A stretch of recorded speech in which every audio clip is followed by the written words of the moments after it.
Actually, my English does not need any translation. I use a very slow and simple English.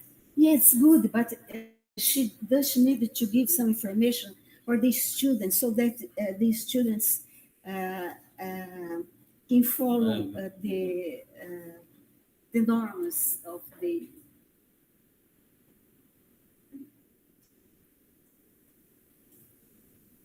Lu, você comunicou lá no YouTube que a gente está tentando resolver? Sim, sim. Beleza. Coloquei uma mensagem. Tá bom. Vamos aguardar aqui, porque agora é a questão do OBS para o YouTube. Posso mandar falar? Ok, Agora sim, já está habilitado. Okay, Vanessa, please, you can give the information in Portuguese for all the students. Ok, thank you.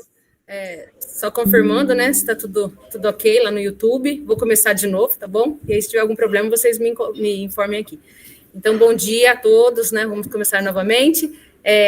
A ideia aqui é passar alguns informes, né? Alguma coisa da parte técnica para vocês, né? Quem está fazendo como participante, não como disciplina.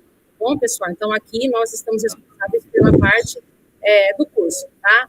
Então, todos os dias, da parte da manhã, nós disponibilizaremos um formulário de presença, mais para o final do curso, tá bom?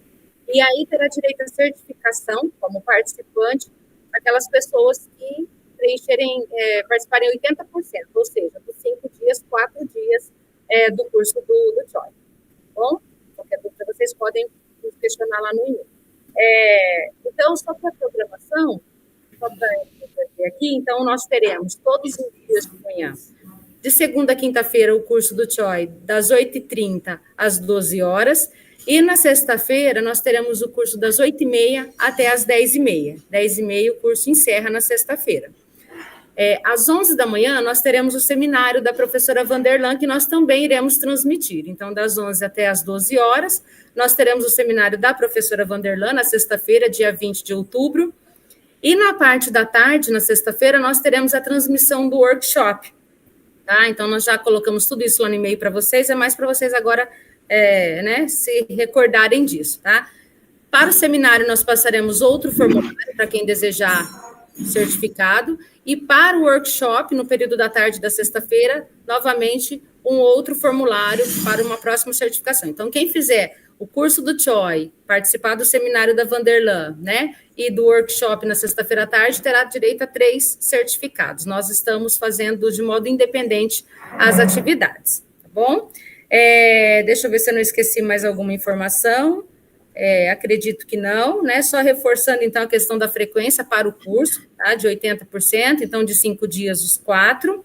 E qualquer dúvida que vocês tiverem ao longo da semana, pode mandar e-mail para dpn.sbq@gmail.com, nós estamos atentos, e lá nós responderemos. No chat também, professor Felipe, professora Lúcia e eu ficaremos atentos ao chat do YouTube, então, qualquer dúvida também que nós pudermos responder por lá, nós também responderemos, tá bom?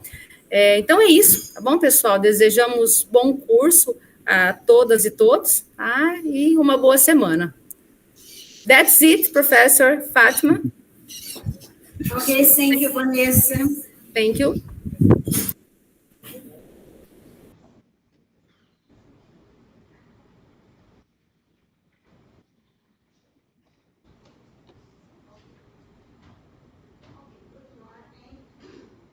Dear colleagues and students, it's my pleasure to introduce Professor Young Joy, our teacher on the course plant-based metabolomics.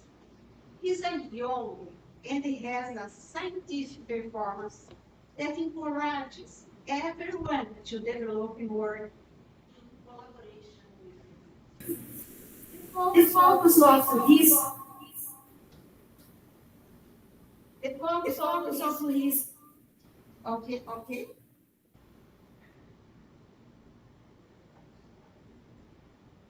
The focus of his research is in metabolomics and natural products chemistry and their application in target and target plant metabolomics and building database of plant metabolomics. and in plant microbiological interaction of symbiotic cooperation against plant pathogens. And the investigation is a new way, a new topic, I think, for us.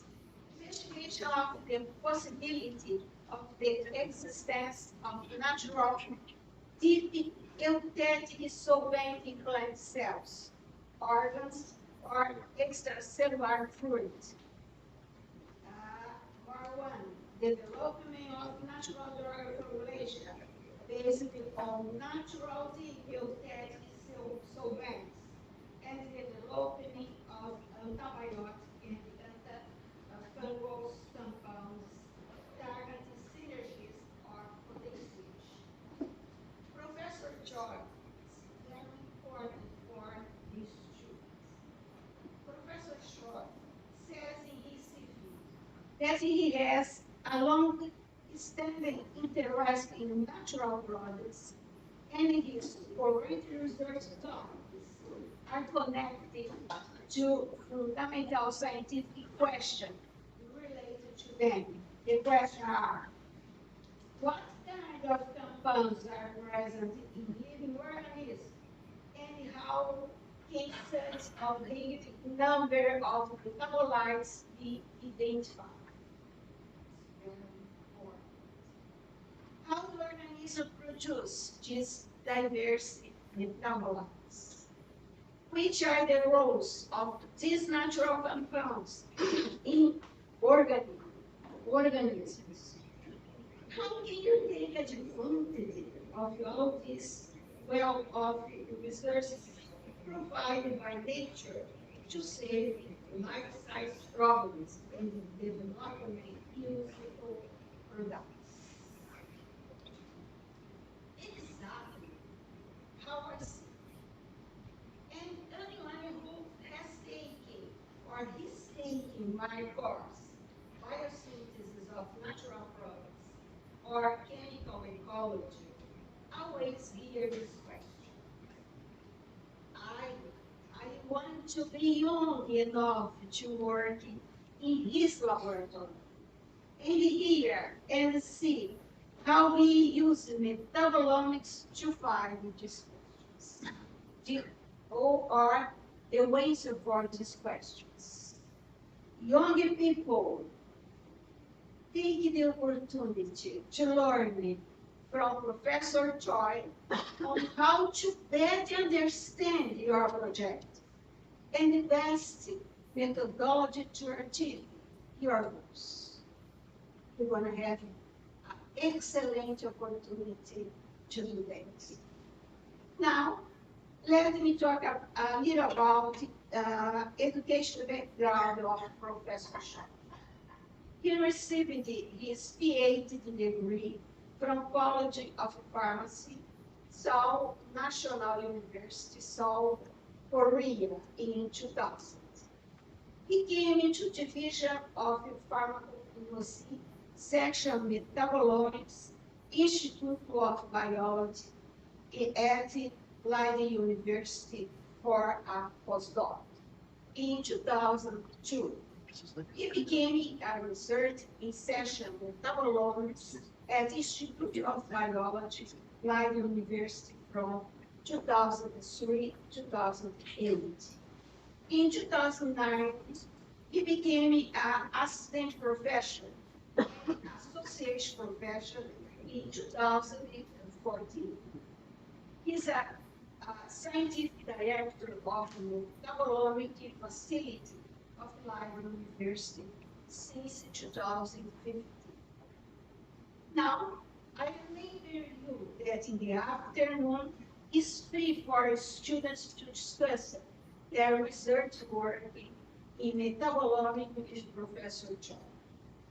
If interested, please speak to me during the break.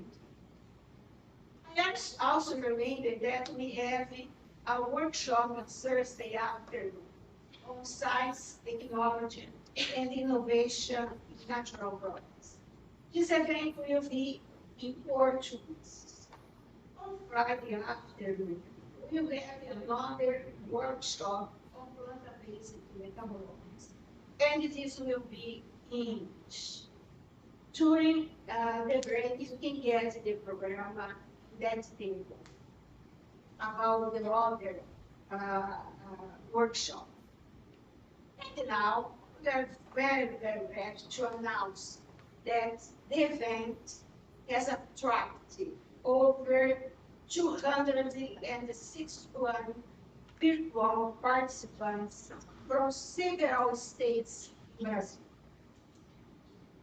Now, we would especially like to thank Natural Products Division of the Brazilian Chemical Society, in special Vanessa and Felipe, who are helping us here. And of course, to Professor Antônio Gilberto Ferreira, by the intense dedication and the activity during several preparatory phases of this event. Finally, we hope all of you a good stay in São Carlos and a successful and enjoyable event.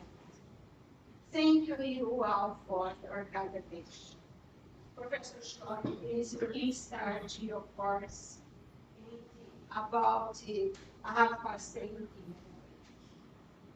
Thank you, Professor Fatima.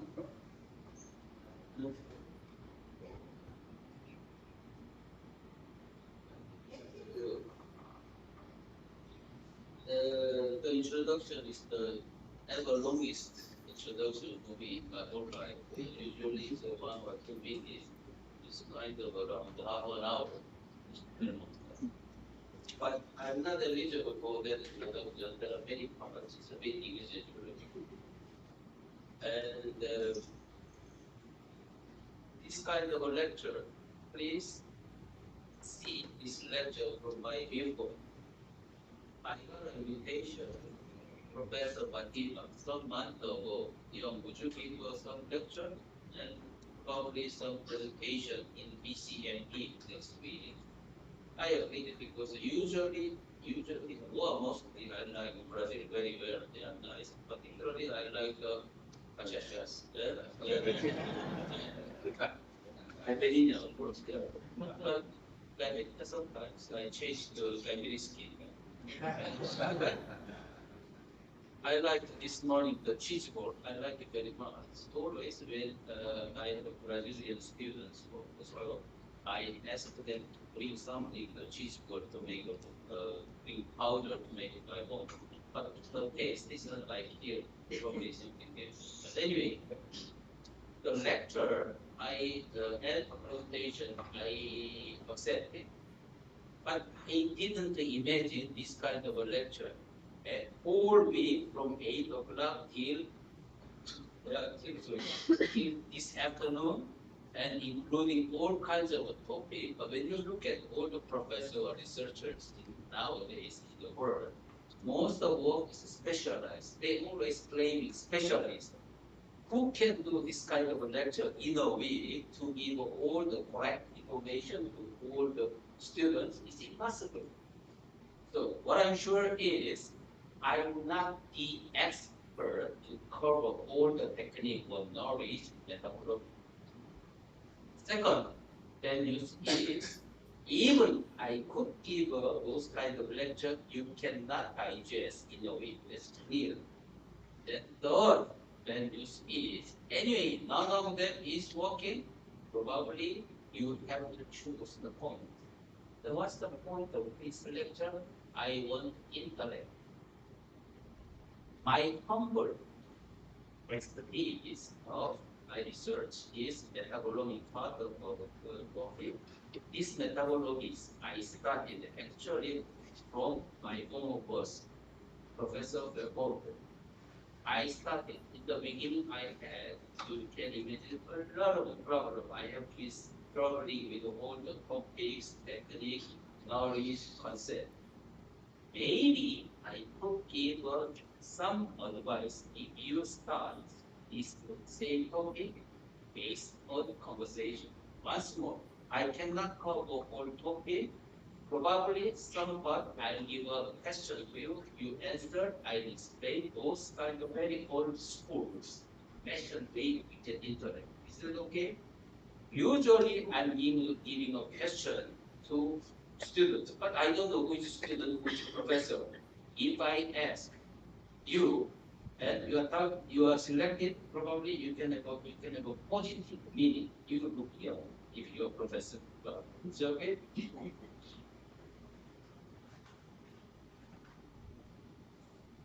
So please imagine now you start metabolomics. Now you start metabolomics. What is the concept of metabolomics? Metabolomics, that concept is a very big word. What kind of, what they are doing? What are they doing? What's the metabolomics? Systematic analysis of any biological living organism.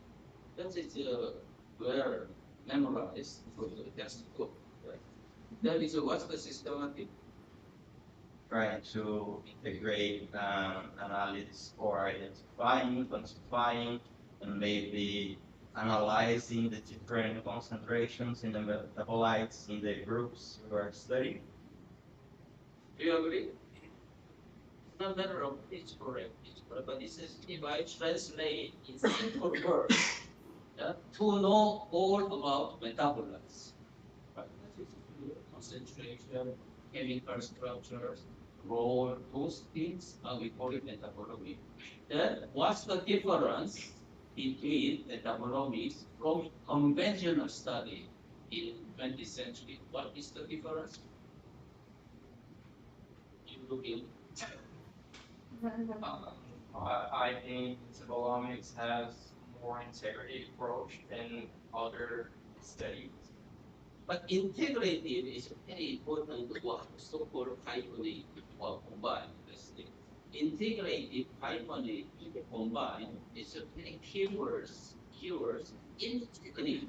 But actually, the goal of metabolomics is nothing with the integration, nothing with the hyphenation. If you have a very nice simple tool with the cheaper price, then you can do integration. Why do you want to learn NMR, mass spectrum, IR, UV, X-ray, chromatography, whatever? Why? Because none of the single method cannot to fulfill the goal of metabolomics. That is the previous. Integration is not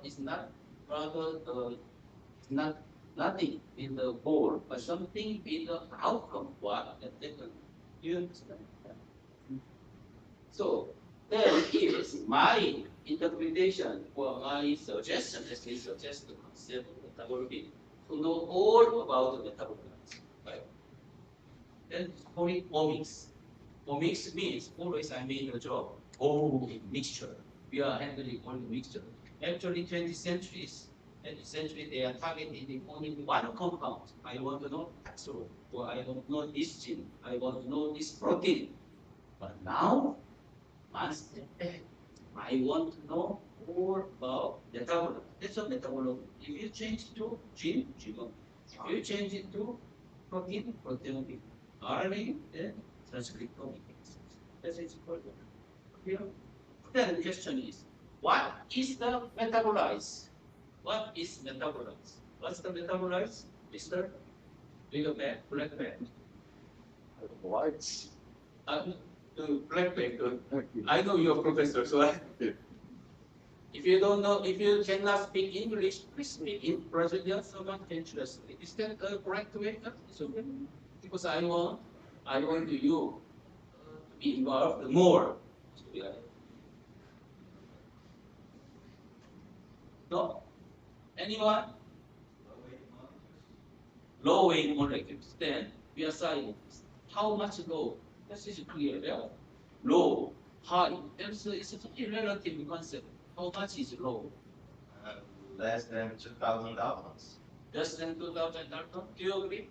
Then it's 2001. It's not metabolites? Or 1999 is a metabolite, right? This is a difficult question. There are biological concept and chemistry. Chemistry concept is one. Around the two, there are debating question. around the 2000 carton. For some people who studied metabolomics, GCMS, some people said it's less than 600 or 700. Some people said it's less than 1500. But more important, there is a not very clear concept, but more important one is metabolites are produced from gene, RNA, protein, last compound. And also, this one is endogenous compound. It's not exogenous compound. But nowadays, when you mix up, when you analyze plant metabolomics, you extract the plants and you analyze NMR mass spectrum, but your outcome, you cannot be sure this one is from plant or from microorganisms. You heard this, so soil bacteria or some endophytosis, or potent compounds, or if you collected your produce from the garden somewhere, then pesticides. Complex. Let's say that maybe I reminded you about metabolomics. Now you want to know all metabolites which are produced from gene, via protein, and messenger RNA. It's an ambitious, right? The question is, I will remind you once more. How many metabolites are reported so far in the nature? That's a question. If it's only 3, then you can remember 3. I don't think it's a 3. Anyone knows how many compounds, let's say metabolites. It's so good because now you are claiming you are natural product, you are something doing for natural product research. If you are asked by your neighbor or your mother or father, you have to show off your knowledge that at least you should remember how many metabolites in natural products. Yeah? How many metabolites? First one is nobody counted yet. This is clear. This is kind of educated guess. How much? It depends on the organism. Let's say from plants. Yeah, plants. So now I'm for me in my kitchen I'm not vegetarian, but science I'm vegetarian. I will prefer plants. How many metabolites in total plants and animal? If you don't know, which one is a reliable source to count metabolites? This is a, maybe I can translate the question. Have you ever thought about it? Now you want to do metabolomics. Now you have some experience with metabolomics, but you don't know how many metabolites are present. It's rather shame, right? How many metabolites? Of course, nobody knows the number of genes. So far, we are relying on there are many databases, chemistry databases, including synthetic compounds for pesticides, whatever. But one of the most reliable source of natural products, including secondary and primary metabolites, is dictionary of natural products. It's a commercial one, but it's you can use it for free. The website, dictionary of natural product, based on according to the number of dictionary of natural products, so far around 250,000 metabolites are reported. It's not only plants, also including microorganisms, including animals. But animal metabolites usually is associated with no new compounds. Yeah. But around 250,000 compounds. Today, anyway, you have already used 250,000 compounds. You can show off to your mother or father or your son or daughter. I claim I'm a natural product chemist. This is 250,000 compounds you keep. This is clear. Then, second question is, how many metabolites do you expect in a single organism? For example, plant, you planted one plant from your garden, one animal, one mammalians, one microorganism. Let's start from plants. How many metabolites do you expect in a single organism, a single plant? It depends. It depends. But any kind of scientific phenomenon or fact, it depends. There is a range. What I mean, I'm talking about the range, more or less. This is a nice word, is more or less. Yeah? Plant cases, even when you look into the paper, well, it depends. It's really depends. Someone said it's 3,000. Someone said 5,000. Someone said 30,000. Which means no one knows. There is no one yet counting. Yeah. But we believe, probably metabolites is educated basis. It's the same number of genes. Of course, some genes is regulatory genes, but some genes probably is a multifunction. Multifunction. That's why it's around plants, it's around 30,000 metabolites are present. 30,000. There are two important statistics say you learn 30,000 metabolites. But mammalian is usually is around 10. It's around 3,000 or 4,000 metabolites. Because mammalian, most of metabolites are outsourced because they don't have to produce, they always take from others. Then difficult, but maybe question to microbes. How many metabolites in microbes? It really depends.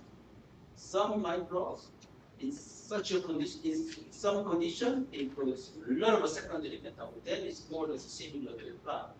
But it's a very non-hostile condition, very well-controlled condition. Well-controlled condition. It's very low number of metabolites because secondary metabolites mostly is interacting with the others. If they don't have a pathogens or they don't have a natural enemy force, probably they produce less number. So that's why microbes is more or less less. Okay, there's like this. But I think it's depending how you develop it, the microorganisms. And in the plant, I think when you have the condensed studies in the plant, it's very common you find small compounds. But in my opinion, you find small compounds because they are in very low concentration. That's That's it. why we use a metabolomics by MS make you think that the reason why the condensed studies we can find a lot of content or a lot of diverse compounds. Probably our expectation, if I translate Yeah. English, because our expectation is if we have a more advanced technology, number of metabolites will increase. It's like a number of stars in the sky. Yeah, in the middle age, we can see only sun and moon, some of stuff. But now it's a Hubble telescope. It's an increased number of metabolites, of course. So that's why someone said it's like a universe. Yeah, we don't know how big it is. Metabolites actually it's kind of stupid question if I ask how many metabolites are present because there's no limit, but more or less educated. Of course, in terms of science, yeah, we have to admit, here, yeah, there is no limit. But we have to think about our practical situation. We have to talk about my topic with my friends in the bar or with my family. Then I have to give some sort of definite number to my parents. So then I this. Okay. Then last question is about statistics. I will explain more. How many metabolites? Is that fixed number if I say 250,000 metabolites? Is the fixed number? If I say 250,000 metabolites, next year or 10 years later, it's the same. No, because every year in several scientific journals, they are published, they are report around 5,000 metabolites under the name of new compound. And every year it's accumulated. So now it's around 250 or 300,000 metabolites every year accumulated, 5,000 metabolites. Now you realize, now when you are talking now you want to do metabolomics, but you have to remember all those 250,000 metabolites, especially fast. Fortunately, there is some way we trace that. We don't have to remember. We don't have to remember all the individual name of metabolite. Like I know Brazil. I can play project, but I don't have to know all the name of the project factors. It's clear. I know some technical, but I don't have to remember all the. You know Korean, but some Korean, but you don't have to remember all the Korean names. That's is clear. But I will question those things.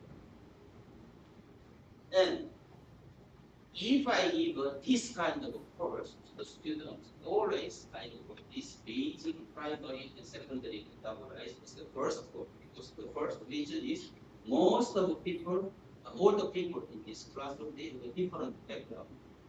The second one is to learn this primary, secondary metabolized basic is very difficult. And even the book is very difficult to find the purple book. You need a time. If you have some guide to learn the chemicals, it's not organic synthesis. It's really the natural biosynthesis, basic biosynthesis pathway. If you know this one, you have now brain to observe all the knowledge that is all of this first course. So primary and secondary metabolites. Then why I have to know this one? When I want to return metabolomics. This is now we are talking about metabolomics, right? Metabolomics. To know all about metabolomics. But nowadays, when you look at the paper, when you look at the paper under the name of metabolomics, they show very fancy graph for all the chromatographic peaks, why they detected 3,000, 5,000, or 6,000, yes, or even 10,000 signals for peaks. Actually, who cares? I need a name. So if you detected one signal peak in detention time, HPLC, 1.2 million signal is very important. Who cares? But if you translate 1.2 peak minute retention time peak is a glucose, it's very important. Now it's like your love story. Now you want to start. You're very much interested in the girl on the street. What's the first step to approach? To have a nice relationship. If you approach, probably 99% will be rejected. You need some time tested to know her name. That is a very important one. If you don't know her name, you always use she or he. That's it. If you know the name, it's different. The name, you know all the history, what she likes, what he likes, what is her family, what his family. This is important. So that's why today's topic. Of course, it's not technically related to metabolomics. It's a kind of our target. What's the target? Is it clear? The word is rather is such a long introduction, but if it's clear, I can move on to the second slide.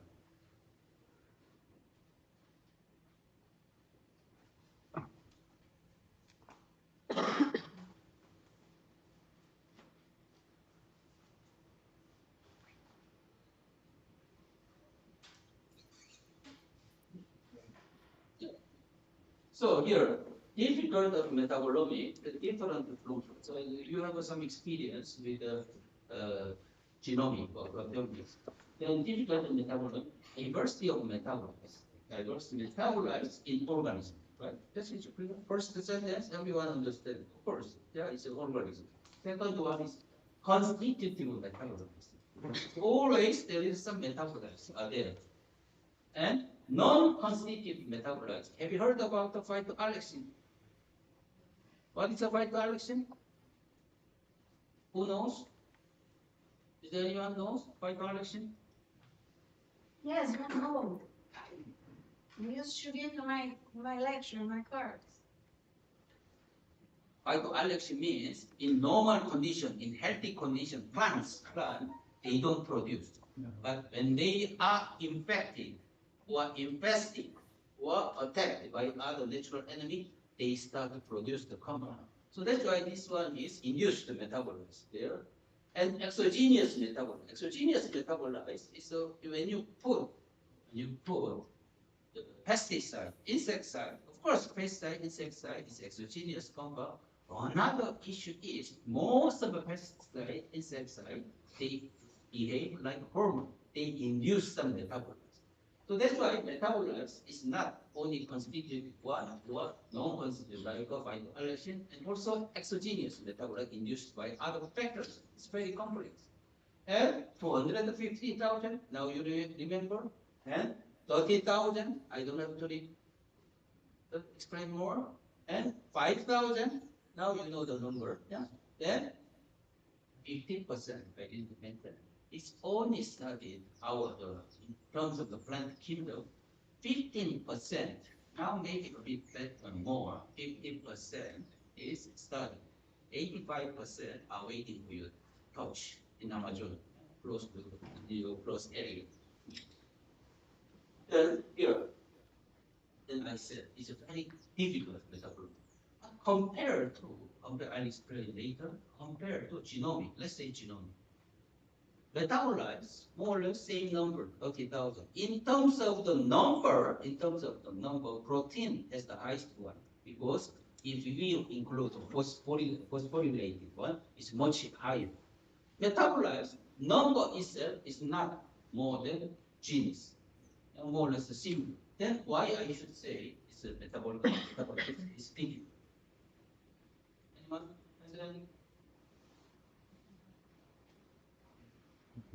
Can you ask again the question? Like genomic, metabolomics, yeah, they probably have the similar number of targets.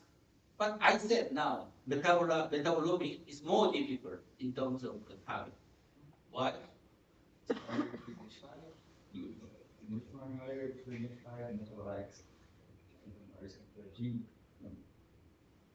the different classes of the metabolites, so there are influences from other sources that the gene is more inside there. That's it. Gene is a blueprint. Blueprint never changes. But if you move to the transcriptomics, express noise is a different story. That is a different story. Another more important issue. Gene itself, even they have the very complex number of numbers, but they are basically based on four base. Adenine, guanine, cytosine, uracil, what I believe, yeah. But metabolite, which means even they have a different, but this combination is different. Probably you can use same protocol, what to isolate, what to handle this.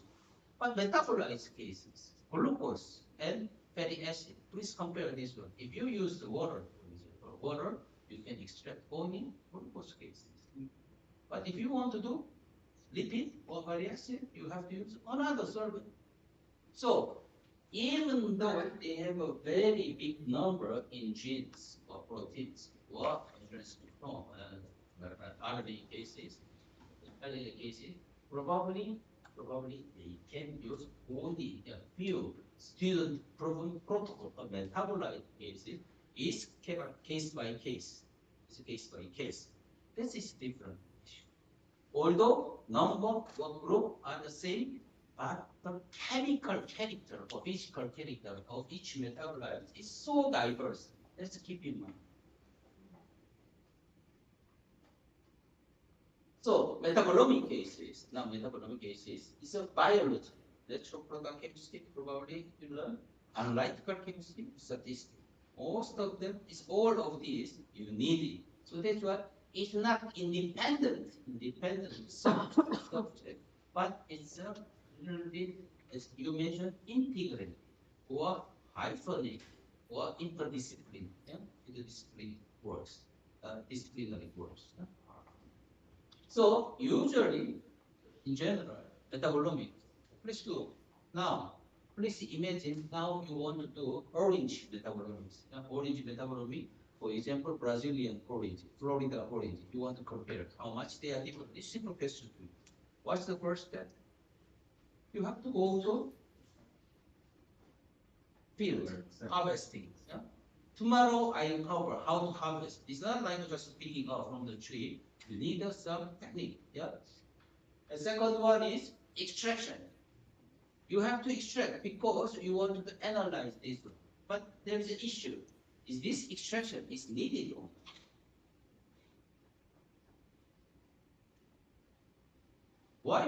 Why we need the extraction? take out the tissues and all the things that you can analyze. That is clear. Our goal is to know metabolites. Unless you have a method to detect metabolites from the intact tissue, you have to extract metabolites or separate from the matrix. Then, in other words, if you have any method to detect metabolite directly from tissue, you don't need it. This is clear, right? Now it's current issue in analytical chemistry. So that's why analytical chemistry, you heard it, a lot of imaging technique, Marlin-Top image, Reggie image, or mass spectrometry-based image, whatever, or Raman image. Why they are interested in imaging cases? Because they don't need, in one part, they don't need extraction method. In simple words, when you go to clinic or hospital, yeah, you have to measure your X-ray or MRI, right? If medical doctor or technician wants to extract you, this is a problem. Anyway, it's like the same cases, extraction. But so far, any method still is those kinds of. So animal cases, solid state animal, it's developed around 1980 or 70, but still we are using for the metabolomic, we are using solution state, including requiring extraction step 1, because there is some problem or limitation of the method. Then data processing is another, and also extraction after analysis. Now you have a solution here. Extraction solution. What's the next step? You have to analyze the compound here. Now in the tissue, as I mentioned, 30,000 chemicals, right? A single plant. Then in this solution, you have 30,000 metabolites. You will already lose most of the metabolites. That is the issue. 30,000 chemicals, maybe, 3,000 chemicals here. Now this one you have to analyze by mass spectrometry, LCMS, GCMS, NMR, IR, UV, something like that. You measure conventional study in 20th century. If you targeted one compound, you don't need it. Actually, you don't need this data processing. This data processing is for statistics analysis. Actually, now I have a taxonomy for flavonoid. Then I detect this one. I targeted flavonoid, quercetin. I detected those compounds. Then you don't need the quercetin. You don't need the data and any additional data processing. You can just take out the information. But now I want to detect all this metabolite. Even worst scenario is I don't know which one is which one. Till the end, we don't know the name of metabolites. Yeah? Till that time, I handle each peak unknown, which means this data processing is very important. After data processing, now our ambitious goal, our ambition is to cover all these metabolites. But at the end, it's come up with too many information coming out. For example, now I want to know the quality of this lecture. Then classical method is 20th century ISQ. How about my lecture? It's good or it's bad. Yeah. Then if I base on this one, it's not objective method, right? So that's why now I want to know objective opinion about the lecture. I ask one by one, how about my lecture? It's 100 of questions, the reply comes out, then at the end it comes up with, it's too much. No, is that good, is that bad, is that good, whatever is complex. That's why we need the statistics cases. Our ambition is not only one target, I want to get whole, but it's come up with too complex data set. Now I want to go back once more. What's the extraction? After that, now return to your original metabolomic of orange. Yeah, orange metabolomic, Floridan orange, Brazilian orange. Here, Floridan orange, Brazilian orange. In the conventional method, I want to show off, okay, my Brazilian orange is good because they have antioxidant compounds. Rutin is higher. I want to sell. I should give. Yeah, this Brazilian orange outside because my Brazilian orange has a higher amount of lutein. Do you think it's working for commercial consumers? No, because hundreds of compounds here. Instead of this one, I measure all the chemicals, saponin, or the flavonoid, the sugar, another nutritional effect. I compare. Now outcome is I don't know which one is good or not. In terms of saponin, Brazilian is higher. In terms of quercetin, this one is higher. We need it. So after getting all, and I reduce the data. So that's why first step, whatever they pour, whatever they are, before you heard it, principal component analysis. You heard it? Principal component analysis in strict sense is not statistical based, someone said. Yeah? It's a data reduction. How to reduce? I will cover on Wednesday. Data reduce. Right? After then, now I found it. Because so far I don't know which signal is which compound it is. So in the mass spectrum, 300, this mass peak shows very higher in Brazilian orange. And now next step is the other one I don't have to look into. Because to know all the signal is a mission impossible. You cannot finish it in your age. Maybe probably it's 100 years. So now I remove all the data, I take out this signal. So that's why I need a identification confirmation cases. If you report it 301 to 1 in mass spectrum, in Brazilian orange shows a higher intensity compared to Floridan orange. Do you think it's working? Scientific paper, or even your mother. Then immediately they will ask you, what's that? What? 301, is it glucose? Is it quercetin? Or is it lutein basis? That's why we need this structure elucidation basis. It's the fourth step. Any questions? Yeah. When you consider, in my opinion, I think the example harvesting extraction, how do you consider the role of sample preparation in the general profile of secondary metabolites? For example, if we use drying, usually drying or freeze drying.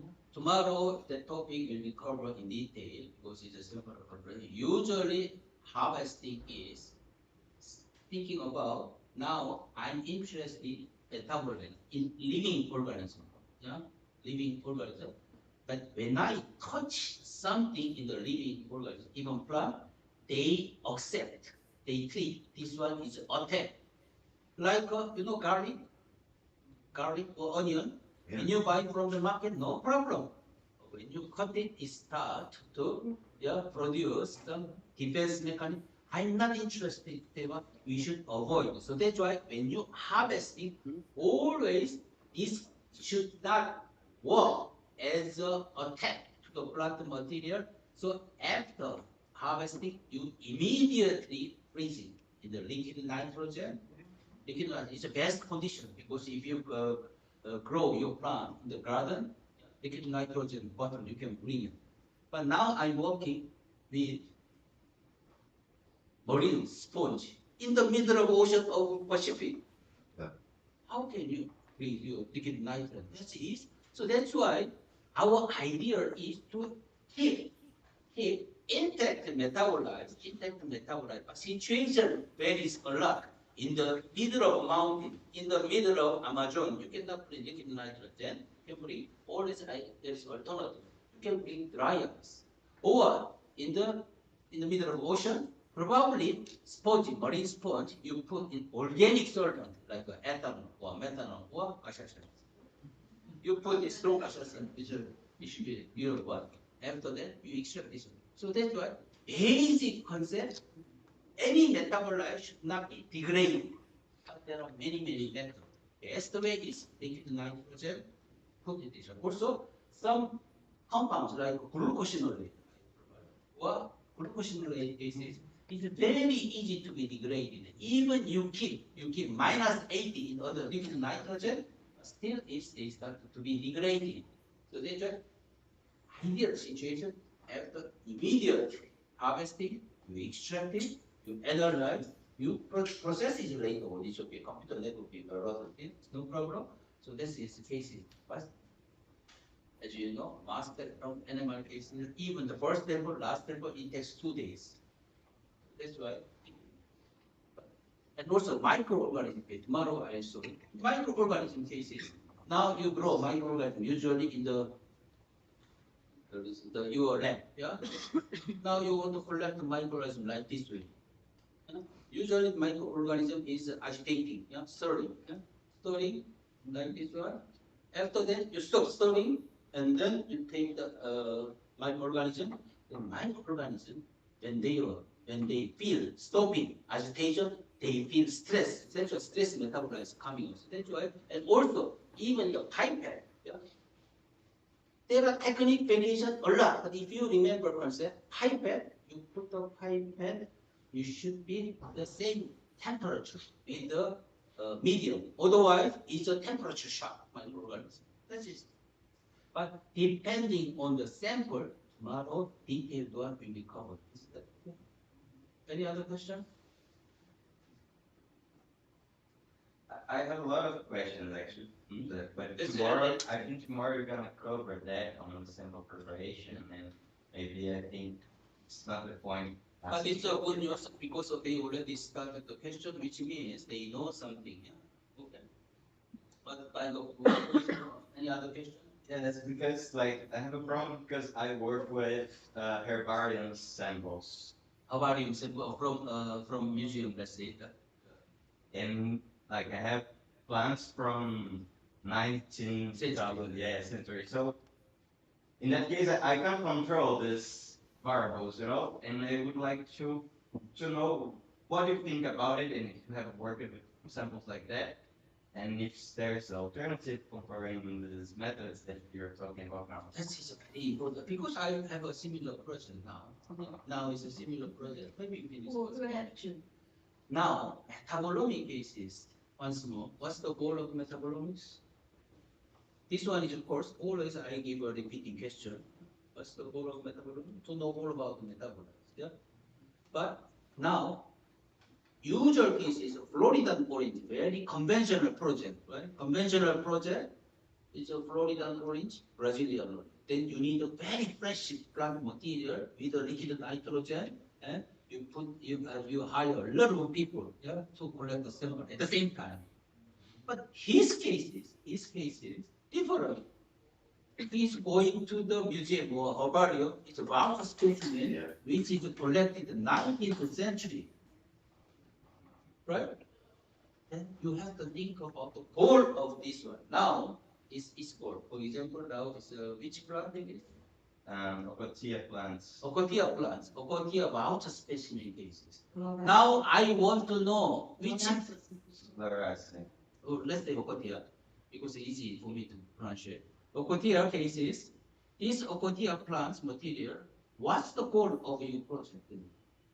It's just the anti-inflammatory profile of these plants. But then my question is, why do you want to use the very valuable voucher specimen in herbarium? You can buy it from the market or you can from another fresh material. Why do you want to use this? This is the first question. I have a lot of reasons. For example, one reason. One, it's A lot of reasons sometimes is no reason. actually, I think it's a couple of reasons that integrate together. But I would say that one of the main is that Ocotia is an endangered genus in Brazil. So we really wanted to do some kind of biodiversity protection and show the value of this genera to be protected and not threatened to extinction anymore because they have a lot of value, including for native people of Brazil. Maybe I can translate the simple, okay? Please. I think it's very, very important when you intend to understand the chemosystematic of the group. Because the example show us that in this situation, the class of compound didn't change. We can find the class. Maybe we can use derivative compounds, but you can know the chemical profile of that family or genes. Maybe may I translate in simple example? Now, I will, do you know ginseng? Medicinal plant. Yes. Ginseng? Yeah. Ginseng. Ginseng is a very important for expensive. Expensive means there are a lot of fakes there. But then we have a very quality control marker, ginsenoside. Let's see, ginsenoside, they decide that RG is the quality control marker to check whether this one is genuine ginseng or fake ginseng. I just do TLC or HPLC. If ginsenoside RG comes out, it's a genuine ginseng. But many people, a lot of questions. Ginseng contains 30,000 compounds. How dare you say only one compound can be the marker to express 30,000 chemicals? But it's ridiculous. If there is a activity proven or evidence, it's okay. But there is no activity proven. In that case, now I have a 19th century or 18th century or 10th centuries voucher specimens from the Bavarian ginseng. For example, it's not real close. And then now is a current ginseng. I profile metabolomic all the sample which metabolites are not changed at all. And that's what can be new quality control number. That is a reasonable difference. I think it's a similar situation. Yeah? She wants to know whether metabolite is degraded or not. Then in the practical use, for the quality control marker in same cases, now it's new quality control marker. There is no evidence stability, for example, in these cases. Now I have a lot of samples here, yeah, from the volume, very, very low one. I want to measure it, then those ones. Some metabolites are degraded. Which is degraded is a little bit not one. But if you have a stable marker, stable compound, maybe you can use it, this one. Degraded metabolites is not necessary not to be a marker. It can be the marker, but it's depending on the situation. So you have a degraded, unstable marker, stable marker. That kind of questions. So that's why when you study the metabolomics, always formulate research question. I want to know everything. That's not the question. Why do you want to know? Brazilian or Floridan? One is I want to know the metabolic difference, which classes difference in the cases. These cases, I want to revisit new quality control marker, what new chemo marker, what biodiversity marker of each plant. So formulating, yeah. Actually, this one is general technical step. Before this one, you have a very important formulating marker. It's very important. Stands. We can continue the discussion later. Yes, but I didn't want to bring that up now, but I knew this. Any stand out. Maybe the important thing is what is your question? Which question do you want to answer? First, before start to harvest, what question do you want That's to answer? exactly, yeah. That is exactly what I. Yeah. Question. Yeah. So metabolomic, I will actually it's my last word of this course is metabolomic is not a goal. It's it's tool. So tool without goal, yeah, it's nothing. If you have a Bugatti, Porsche, you don't know where to go, then it's kind of useless. I should go to the beach. I should go to the mountain. I should go to the boyfriend's or girlfriend's house. That's it. You have to know that cases. So metabolomic is a tool, like your very expensive car, Porsche, or So let's move on. Other slides. So the first one is what is metabolomic? We covered, right? And basic phytochemistry, you already know why we have to learn. It's clear. And sample preparation, you review for tomorrow. Yeah? Tomorrow. And I'll give a sample for metabolomic. Today I'll have an example, yeah, Florida, rich Brazil. Always any kind of research, yes, I use that example. Okay. So basic of plant metabolites is the first step. First step of metabolomics to know about the metabolites present in big organ. This is very important. If you don't know anything, how do you study? This is important. And chemical characters of group of metabolites. Fortunately, depending on chemical characters, so-called carbohydrates. You heard of carbohydrates? Amino acids, flavonoids, terpenoids, alkaloids. Actually, mostly they are based on chemical structures, similarity. But this chemical similarity, yeah, broad, bring similar biological pattern.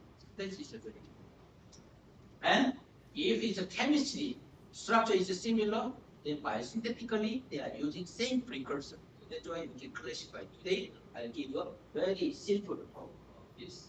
And common metabolites among those ones. Now I said 258,000 total in a single organ, 30,000 metabolites. But you do NMR or mass degradation, usual suspect, even secondary metabolites. Usual suspect, those usual suspect, I will point it out. Usual suspect, do you know what I mean?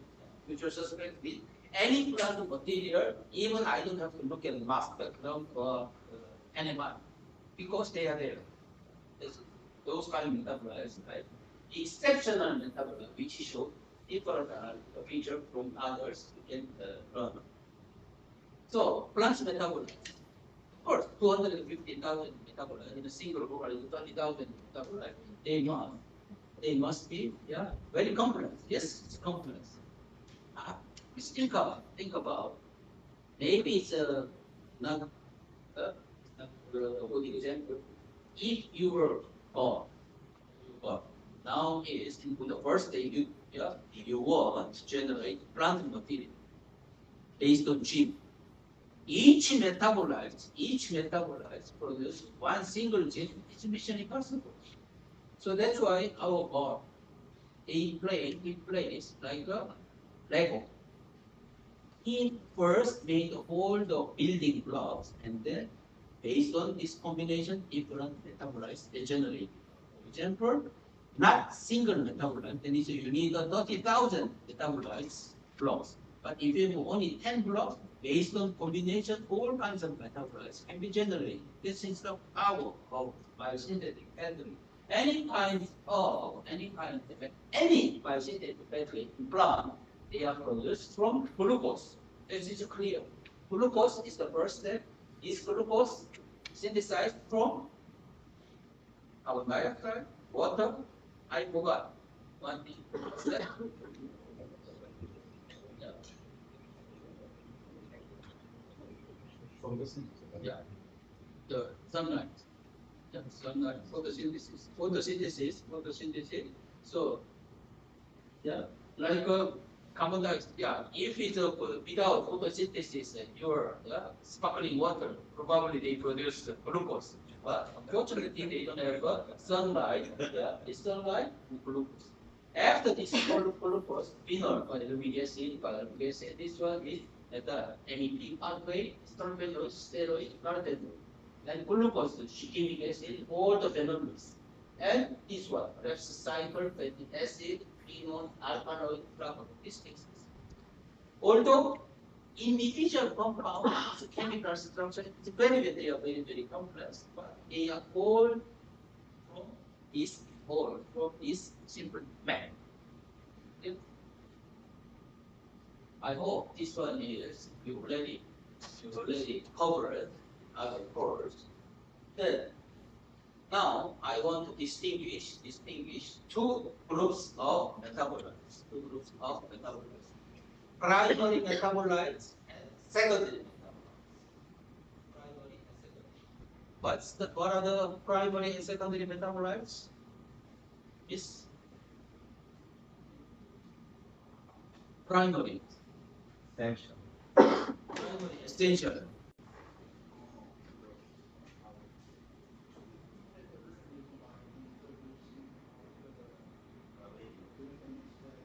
In simple words, primary is for survival, for your life. Secondary metabolites is for your luxurious life. Of course, you can live in a miserable situation, but I need this kind of costume, something like I need a perfume, I need a lipstick. That's the secondary. But as he mentioned, very important one is essential metabolites. So that's why primary metabolites, without primary metabolites, any of the primary metabolites, you cannot survive. So that's why carbohydrate, sugar, energy source, fatty acid is a component of the membrane, and protein is.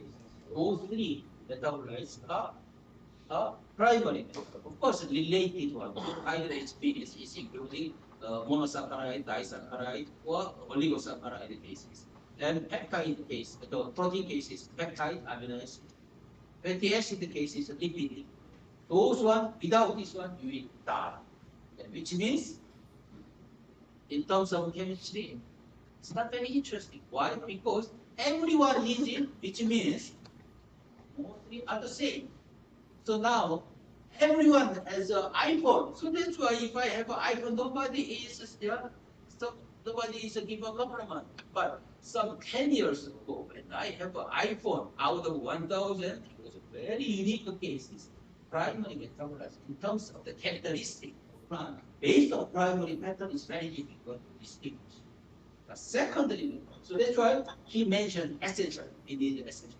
But secondary metabolites now, particularly in the journal Phytochemistry, they don't want to use the term is secondary metabolites anymore.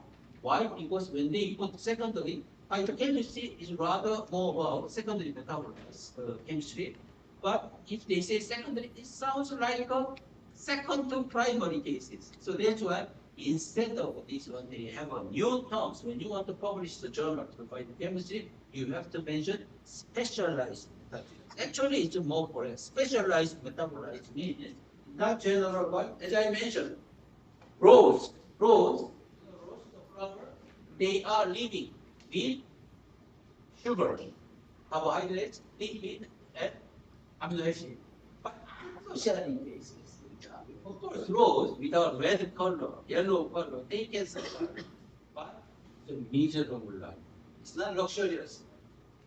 So that's why secondary metabolite is a very small group of metabolites, small quantity, but each metabolite's own specific role, color, or parent, or pollinate, or protecting UV rays.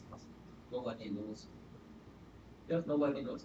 Some metabolites, the role already understood, but some metabolites, most of metabolites, we don't know. This is clear. So, flavonoid, terpenoid, or alkaloid, all those are secondary metabolites. Secondary metabolites, in other words, specialized metabolite, in other words, is species specific metabolite. So that's why now we are metabolomics to distinguish organisms based on metabolomic pattern. We are more focusing on secondary metabolite. But it does not mean primary metabolites is not important. When you are doing plant physiology, this primary metabolite is very important. One of the first metabolites, one of the first group of secondary metabolites is what is the triple of primary metabolites? You just learned it. Because sometimes, when I feel tired, I'm giving a question. What's the first one is carbohydrates. Primary metabolites, carbohydrates. Second one, protein. Third one, fatty acid. Fatty acid. Every day, it's like your meal. Every day you need rice. I know Brazilians they like rice, but interestingly, usually any kind of people, if they choose one source for carbohydrate, for example, Korean rice, plenty enough, and Dutch potato. But Brazil is always they mixed up potato and rice cases. Right? So you need carbohydrates, and you need the meat, protein, you need the oil, right? That's the primary metabolism. You cannot live without those primary metabolisms. Of these primary metabolites, fatty acid is an lipid. I want to start it. Actually, you learned it already from the course of biological biochemistry course, but I want to remind you. First question is, what's the difference between fatty acid and lipid? It's very basic question. You heard it a lot. Fatty acid, fatty acid. Yeah. And lipid? Yesterday, my class. I think it's what's the difference? You are shy. There are three options. Yeah, probably you are shy. You don't know. Why you don't understand? I guess you are shy. So what's the difference between fatty acid and the lipid? Fatty acids are one kind of lipid. I'm not from Philippines. That is not correct. Fatty acid, simply speaking, fatty acid, part of lipid, not one kind of, part of lipid cases. Part of lipid cases. In organic chemistry, there are, functional group. Have you heard about the functional group? Organic chemistry, like a hydroxyl group, amine group, what nitro group, right? Cases. Among these functional group, carboxylic group. Have you heard about the carboxylic group? COOH. This carboxylic group is very reactive usually. If the compound has a carboxylic group, COH, it's very reactive. Reactive means it's very energetic. Or in simple words, is your boyfriend is very reactive to other girl. This is a problem, right? Reactive cases. Or girlfriend, say, this reactive one is COH is to make the compounds reactive. Which means reactive for the synthesis is okay, but we have to store fatty acid here, like this one. But if it's reactive, you cannot store because they are generating other compounds. So that's why COH group fatty acid, they are hydrolyzed in, so now it's condensed with the OH of sugar, so-called glycerol, usually glycerol. You know glycerol? Yeah? Glycerol is like locking. He is very active against two other girls. So that's why I locked him. Don't look at other girls. That's the glycerol. So usually lipid, there are many roles, but one simple role is to safely store the fatty acid here. So, right, this one. Then it's not active anymore, but emergency case. Yeah, emergency case. You need the energy, then glycerol took out fatty acid. Now start to react to become the source of energy. Yeah. This is simple. I learned it. Yeah, then.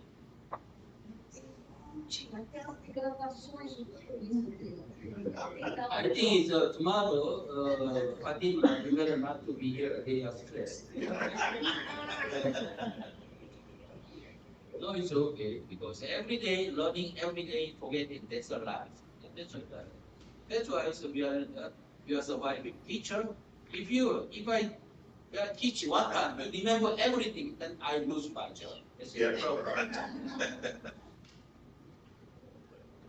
So simple fatty acid is glycerolized. Simple fatty acid is glycerolized. Ester of fatty acid, probably if I have a glycerol is here, OH, 3 sugar. And then this OH, 1 fatty acid. Another fatty acid, ester. So ideally, one glycerol is very effective, efficient to capture, three fatty acids, here glycerol. And complex glycolipids, sphingoglycolipid, glycolipids, I can show you later. The way of structure they use this way. Probably Brazilian thinks this one is a football score. No, it's not football score. 18 means how many carbons are there? How many carbons are there? How many carbons? Which means 18 means 18 carbons. 18 carbons. And 2, saturation. How many double bonds? How many double bonds? Then what's the missing? Where? 9. From 9 means which one is number 1 position? Carboxylic points. 1, 2, 3, 4, 6, 7, 8, 9. Then 9 and 10 double. 12, 13 double. So this is because why can be applied to fatty acid? Because fatty acid is a linear compound. It's a linear compound, and only double number of double bonds. And where is the double? This is more than enough. Then what's the C?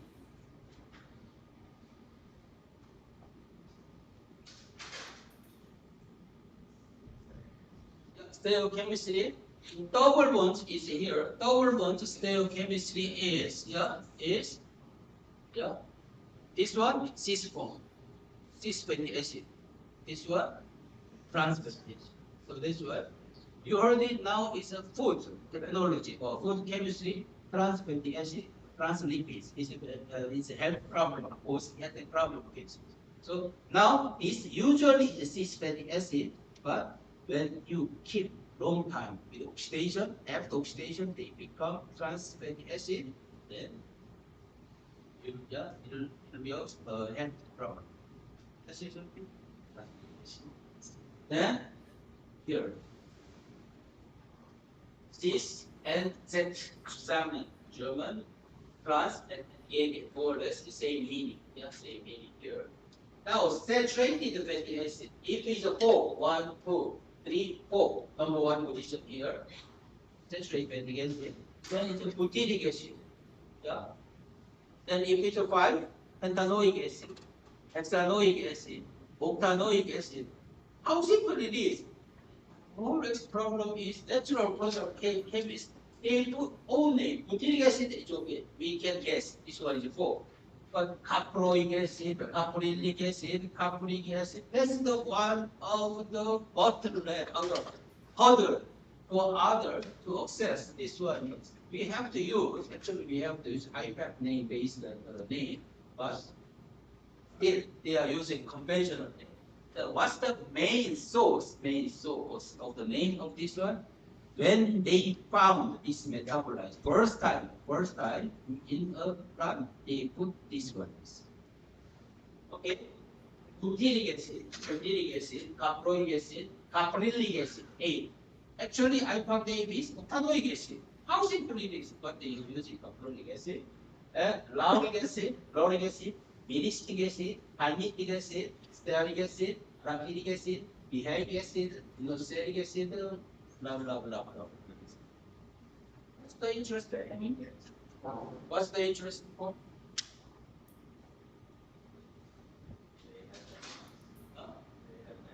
They have name. Okay, this is another interesting. Could you find? They have that group, carboxyl. Carboxyl group. But this one is a fatty acid has always carboxyl group. What's the interesting point here? I didn't write here. Everyone is saturated. No, I clustered saturated. This one is Three. So even number. 2, 3, 2, 4, 6, 8, 9, 10, 12, right? Even number. Because building block of carboxylic acid is C2. So that's why the life tomorrow will be here. But life is not the same. I mentioned fatty acid always even number. Yeah, 4, 6, 8. But that's what plant. But sometimes you found all the number of fatty acid.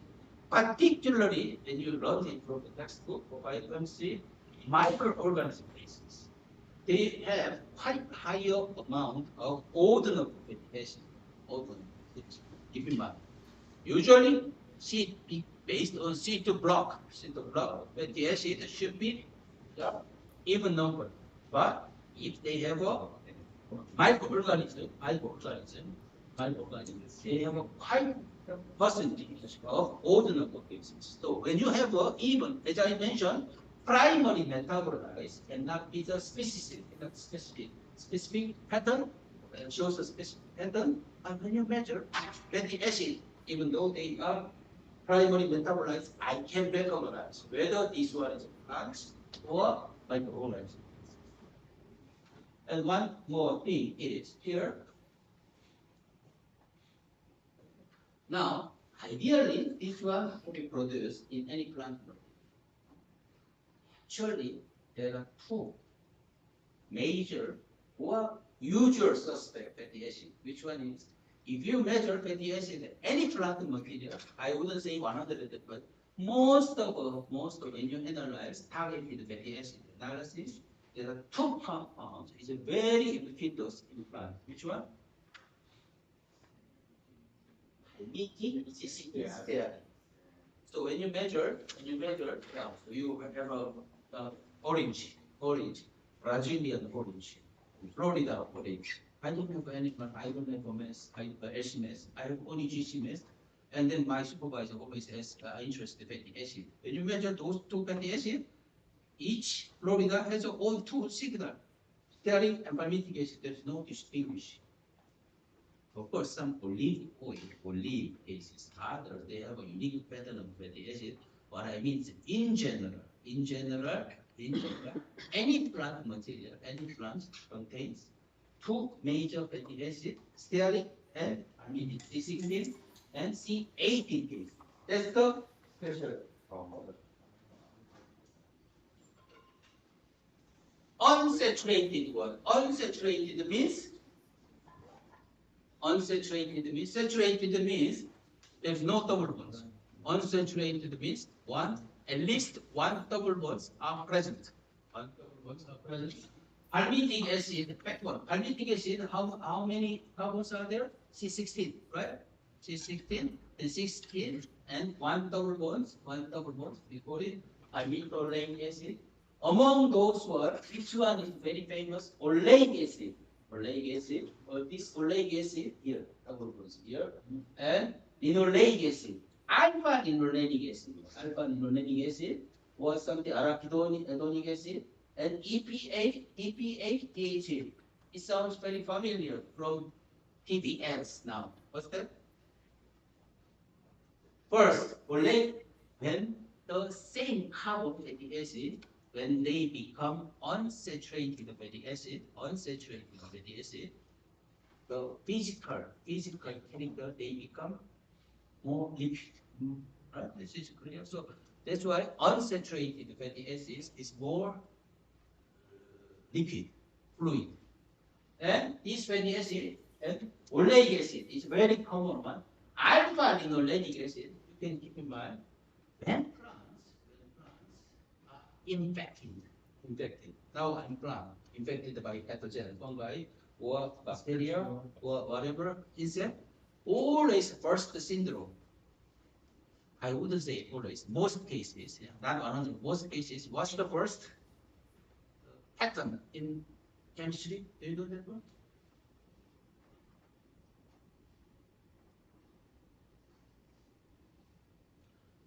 What is the basic chemical of biosynthetic pathway? You learned it just now. You just learned it? Glucose. But glucose cases, glucose also contains aldehyde group, COH. Aldehyde group is very, very reactive, same as carboxylic acid. So that's why plants Also, glucose is a preferable precursor for the biosynthetic pathway. But if you don't want biosynthesis, which means biosynthesis reaction, I want to stop reaction. I want have very quiet life. I don't need a reaction. In that case, glucose never be stored, yeah, in the living organism in plants. Always they stored with fructose, so-called sugar, sucrose. So that's why we call it an energy source. Glucose is our emergency cases, our like last resort, last weapon. But this weapon is like a knife. It's very dangerous. You need a kind of older one. Yeah, this is stored. Many plants they store this glucose in the form of sucrose or other sugars like raffinose. You heard it? Or stachyose, very small one, mainly starch. So that's why glucose is why I said glucose. Why?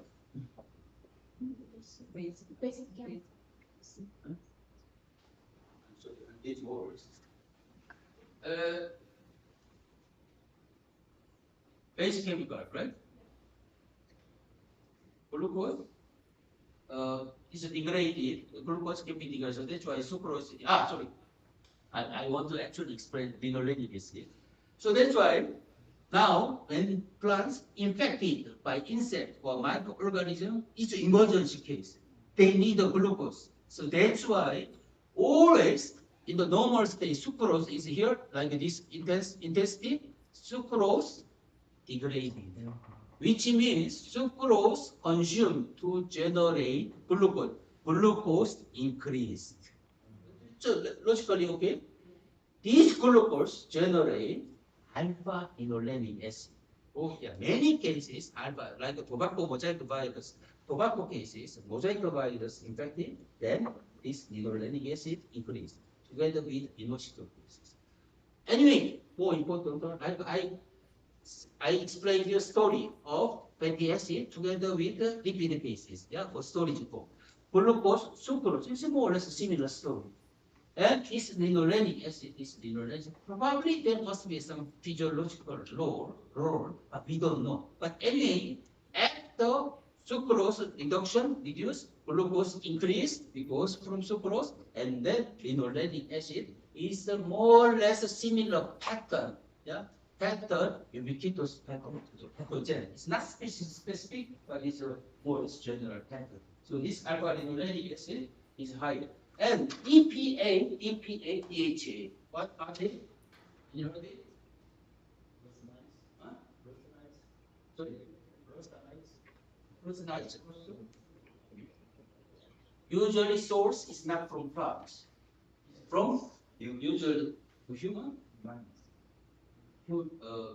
mammal, fish. Usually fish. Source is fish. Of course, it's a mammal is a producer. Fish. And mammal, we need it. But I found those studying metabolomics. Yeah, human is well. Why? We need this one, particularly formation of brain in the early stage for the baby. So that's why milk powder, they always advertise our milk powder contains lots of this EPA, DHA to make to your baby genius. But actually genius is from your gene, not from milk powder. Yeah. This is the rather is okay. If you don't have to then, should I remember all these names of the fatty acid? Even I don't know. But at least if you see the name, you have to guess. Yeah, guess which class it is. This is very important as a specialist for the metabolomics. So usually abundant in the seeds.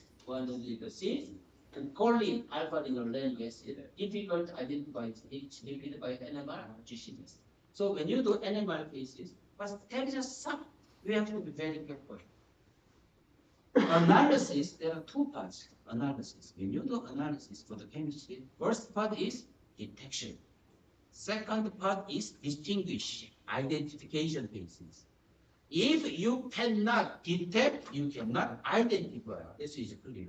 But this animal, right? Yeah. But these animal cases, lipid cases, they can detect very well fatty acid, right? It's around 1.3 ppm weak 1CH2 is no problem, and 0.9 ppm 3 blood is a fatty acid. I don't have to measure. Every plant contains. But to distinguish which metabolite, it's a linoleic acid, nucleic acid, whatever is difficult. So that's why we need the help of GCMS.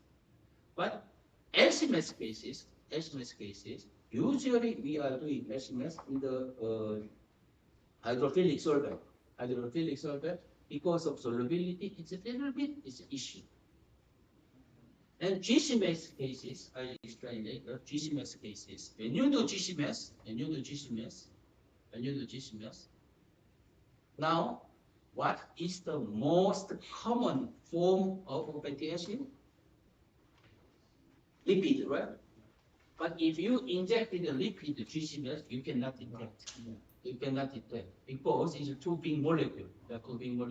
Usually educated gas, even after TMS derivatization, GCMS limit molecular weight is around 600.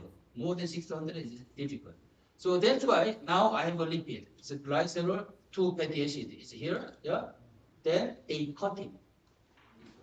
They cut it. How to cut it? Because it's an ester bond. If it's an ester bond, selectively we can hydrolyze with the alkaline solution, like potassium hydroxide or sodium hydroxide bases. Of course, you can do with the acid hydrolysis, but if you do the acid hydrolysis, other compounds all hydrolyze, your spectrum is complex, become complex. So that's why they are using this alkaline solution. After that is fatty acid. After methylation, you can detect GCMS.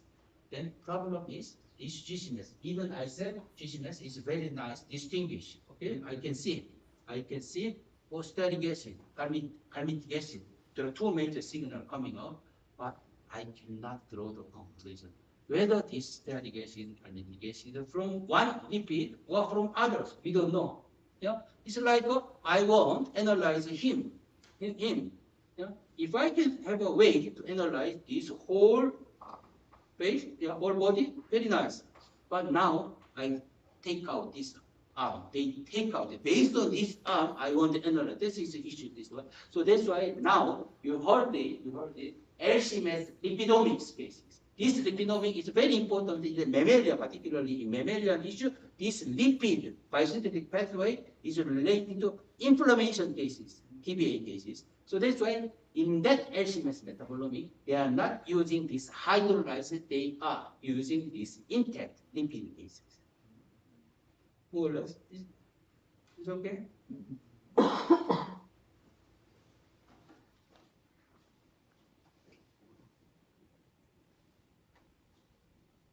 So, animal.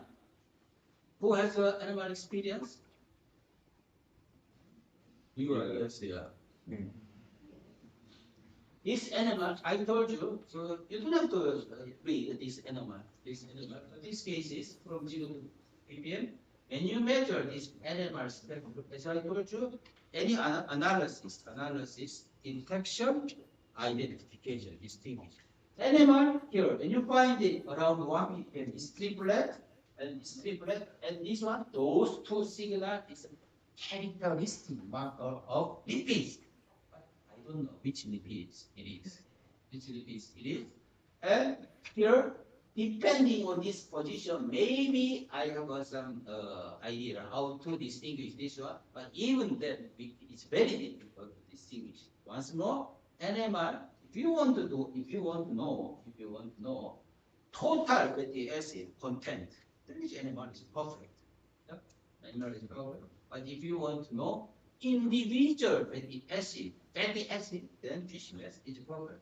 But I want to know lipid cases without, together with the glycerol cases, then LCMS. So that's why we need several analytical methods. You need to know pros and cons. So depending on the analytical method, you have to choose it. Now you measure your LCMS. I want to see the whole fatty acid content. This is a little bit, it's like a packing for long trip. Here, now it's here. Now, this one is glycerol. Yeah, glycerol, COH, right? It's here. Then this one is, then how many fatty acid can be conjugated to a glycerol? Ideally 3, but sometimes you can find 1, sometimes you can find 1, 3, 1, 2. You can find a lot of variation, basic. Here, lipid implant material, I will release these slides to you. Please keep in mind, this one. 2 beautiful doublet is the characteristic marker of plants lipid in animal. You don't have to remember, you don't have to understand spectrum, but the most important one is, once more, I want to repeat once more, animal, they are very nice for total lipid and fatty acid, but individual one, they blur. So GCMS protocol, this one is a typical protocol. So when I'm giving a protocol, yeah, of course you don't have to understand, you don't have to remember everything. At least you should know why we have to do it. Let's check it this one. Add 1 milliliter of 0.5 mole sodium hydroxide. It can be replaced by potassium hydroxide solution. Why we need it? Because, as I mentioned, here, I cut it. This OCO alkaline solution, I cut it. Then, glycerol part and the acid part is separated. Now, I can do, now is measurable by gas chromatography. After that, why? Then sodium hydroxide, yeah, solution, hydroxide solution. Sodium hydroxide is very, very soluble in water. But I said it's methanol. Why? Because lipid is not soluble in water. So that's why it's very difficult to have for the potassium hydroxide, sodium hydroxide, 0.1 mole, which means it's 1 liter is 20 grams, more or less 20 grams of the sodium hydroxide. This one is with the ultrasonication, you have to dissolve blood. But practical cases, even a little bit non-dissolved one, it works very well, no problem. After that, heat 75 because it's a hydrolysis. After that, transfer 1 milliliter, 10 milliliter test tube. And now I dry it. Then it's, what's that? And lipid produce glycerol together with the fatty acids. Now I added hexane, normal hexane. Why I added hexane? Because this one is a lipid. This one is the fatty acid. Glycerol. This glycerol is kind of a sugar. When I added the hexane, only I can extract, I can fractionate this fatty acid. This one is a precipitate. Then now I added BF3, boron fluoride. Boron fluoride. This one is big fluoride. Boron fluoride means, yeah, it's a like a catalyst. Now carboxylic acid is COH is here. COH is here. This COH is if it's a free OH in gas chromatography, it's very difficult. We detect it's a tailing or even it's not volatilized. In that case, this OH can be, the easiest one is TMS, trimethylation derivatization. But this TMS for fatty acid, instead of this one, they are using COOCH3, methanol, methylation cases. So you added BF3. BF3 does not have methyl group. Instead, methanol group is ready, and they have BF3. Boron fluoride catalyzed this methyl group going to this one. Then it's ready for the gas chromatography. That's the very typical and very old-fashioned, but still is useful for the fatty acid analysis for gas chromatography. What's the variation? You can change NaOH with the potassium hydroxide. That's it. Yes, I think it's better to have a cocktail. Yeah, now is after this one is today, I will continue with another 2 more primary metals. Carbohydrates once more. Carbohydrates the worst compound ever. It's a carbohydrate. It's like it's a Janus. Have you heard of Janus? Which has one side, two faces. Yeah. One, Janus like origin of January. This carbohydrate. If I say which organic material or which material is most difficult to analyze, it's water. Actually. You don't have any proper method to analyze water, right? Yeah? Very difficult. In the organic compound, natural product, which one is the most difficult? If I were asked, then it's carbohydrates. It's a really difficult one. I will cover after carbohydrates. Yeah. Pessoal, não mais do que os 20 compartilhos.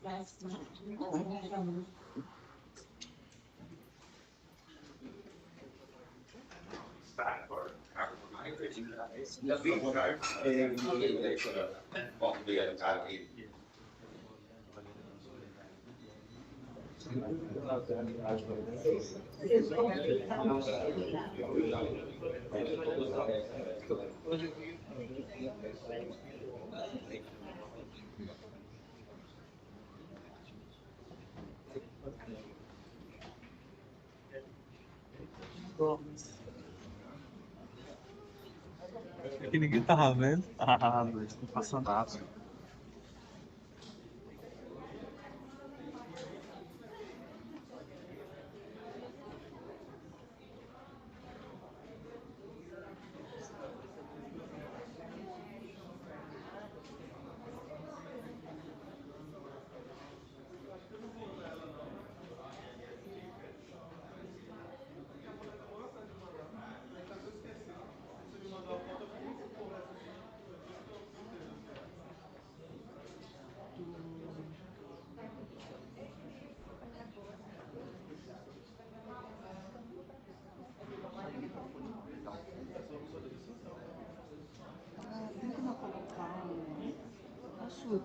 Tá curtindo essa tela, né?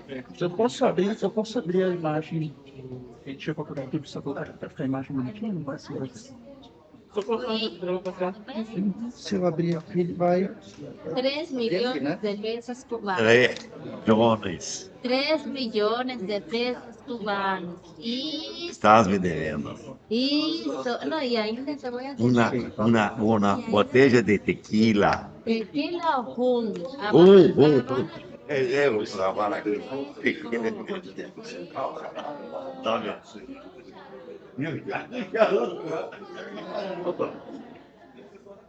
Devolvo o mal.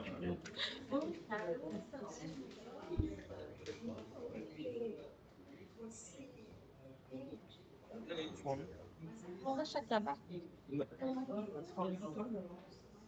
No, no.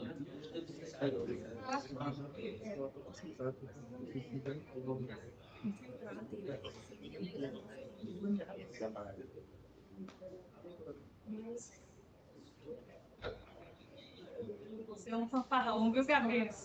Eu?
É só fechar aqui.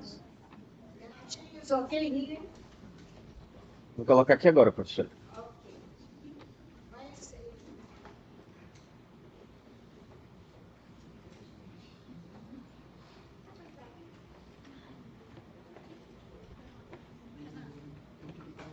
Fone, né? Não.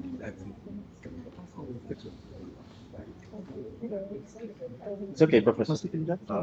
Não tá passando. Ah.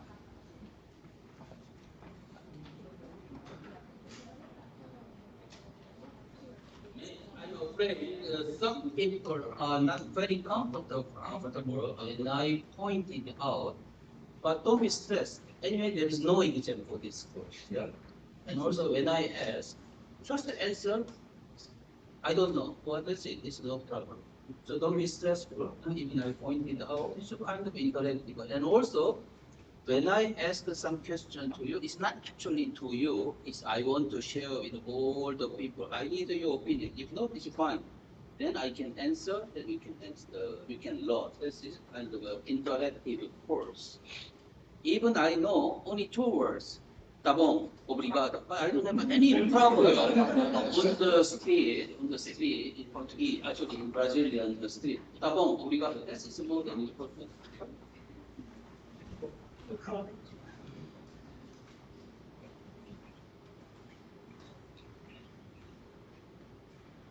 One strange thing, I had Portuguese students from Portugal. And I had, at the same time, I had a Brazilian student. To me, I don't understand at all the Brazilian Portuguese, but those languages sound completely different, like Portuguese. Yeah, Portugal Portuguese, it sounds like Russian. And here is what's the Brazilian Portuguese. To me, it sounds like a modified Spanish because which means I can understand some words. Some words it's completely different, don't you think so? Right? Yeah. So Portuguese in Portugal. When I heard it's like Russian, right? Obrigado, tá bom. So let's start with the question. Let's start the question. You have a question today. Could you make a simple question? Yes.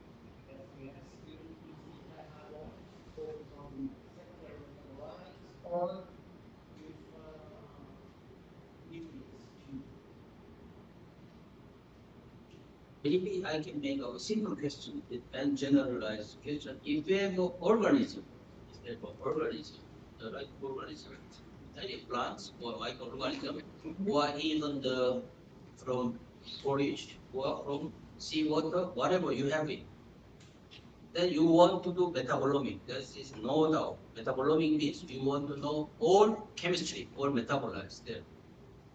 Then there are two options. There are two options, maybe. There are two options. Now he said, the characterization organism, what's the best way? Gene, right? Genomic is very important one. If I want to characterize the him, genetic or gene mapping or genomic is very important. But what if genomic, the problem of genomic data is a potential. So blueprint. The difference between you and gorilla only 2% difference. Can you imagine you have a shared gene 98%?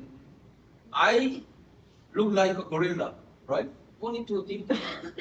those two differences make a lot of change. Even I can speak very well, I can speak obrigado, tabong, no problem at all in two differences. One is they both express the cases.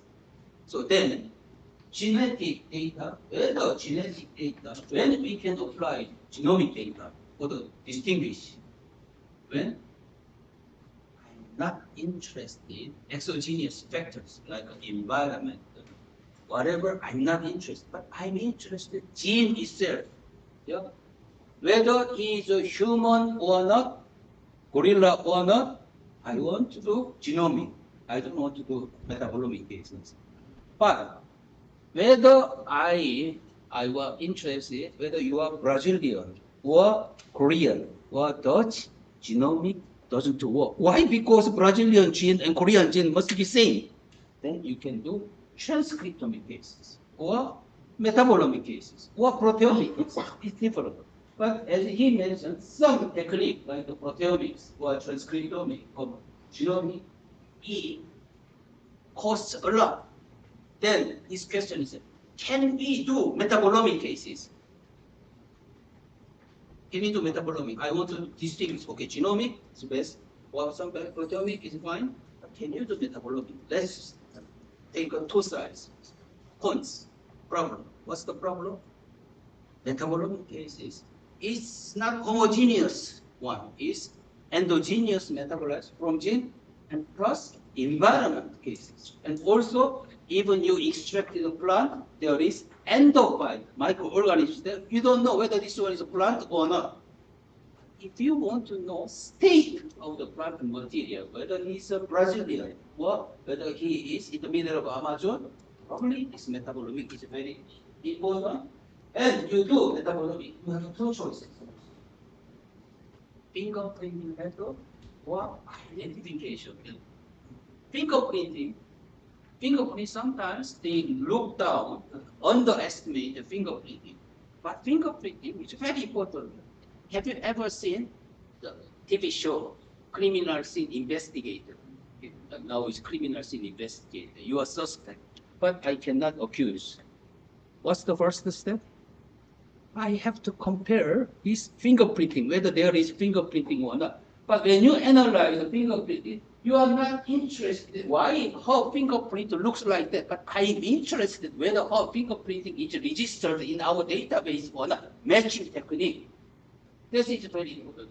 Now you want to do metabolomic database of certain organism cases. You have to decide, can I predict? My main research question is whether it's or not. In that case, fingerprinting is better. But you are interested if you have a registered organism or susceptible organism. I want to find the one single or couple of molecule which is responsible for the resistance, that you need the mass-based identification method. I cannot give a definite answer, but at least you have to think about fingerprinting. Fingerprinting means, as I mentioned, I want to compare your fingerprinting with the database of criminal. Then I have to build up criminal database, which means you have to think about how to store all the data for long term. Now I have 10 criminal, 100 criminal. I have to use 10 years later. But LCMS data, you measured now, can you store those data for 10 years? If you have any experience, like HPH cases, you have HPH data chromatogram. Now it's using this chromatogram, can you distinguish organism 10 years later? No. Why? Because column will be changed, solvent will be changed, and also machine will be changed. Everything is changing. LCMS, depending on is QTOF or orbit trap or single code, whatever is changed, even same brand, they never produce same model. Every year advanced one, I want to build up same model, same condition. They said, no way, we are not selling old version, we are selling new version. But animal cases, for the fingerprint, although there is a limitation of metabolites, if you want to build up fingerprinting on with a rough database, Probably Denmark would be the first. But if you want to know real, why you are Brazilian, why you are Brazilian, probably H is the best. So that's why even first question is which one? Genomic, proteomic, metabolomic, whatever. Yeah, depending on, and even metabolomic, which technique is very different. Think about this one, which one is general question. Carbohydrates. Carbohydrates. You learn till lipids. Lipids.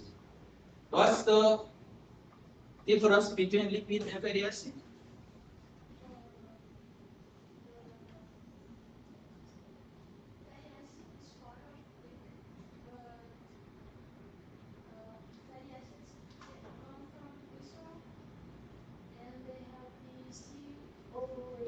Fatty acid is part of lipid, but lipid is conjugated form between fatty acid and glycerol. Is that correct? Right?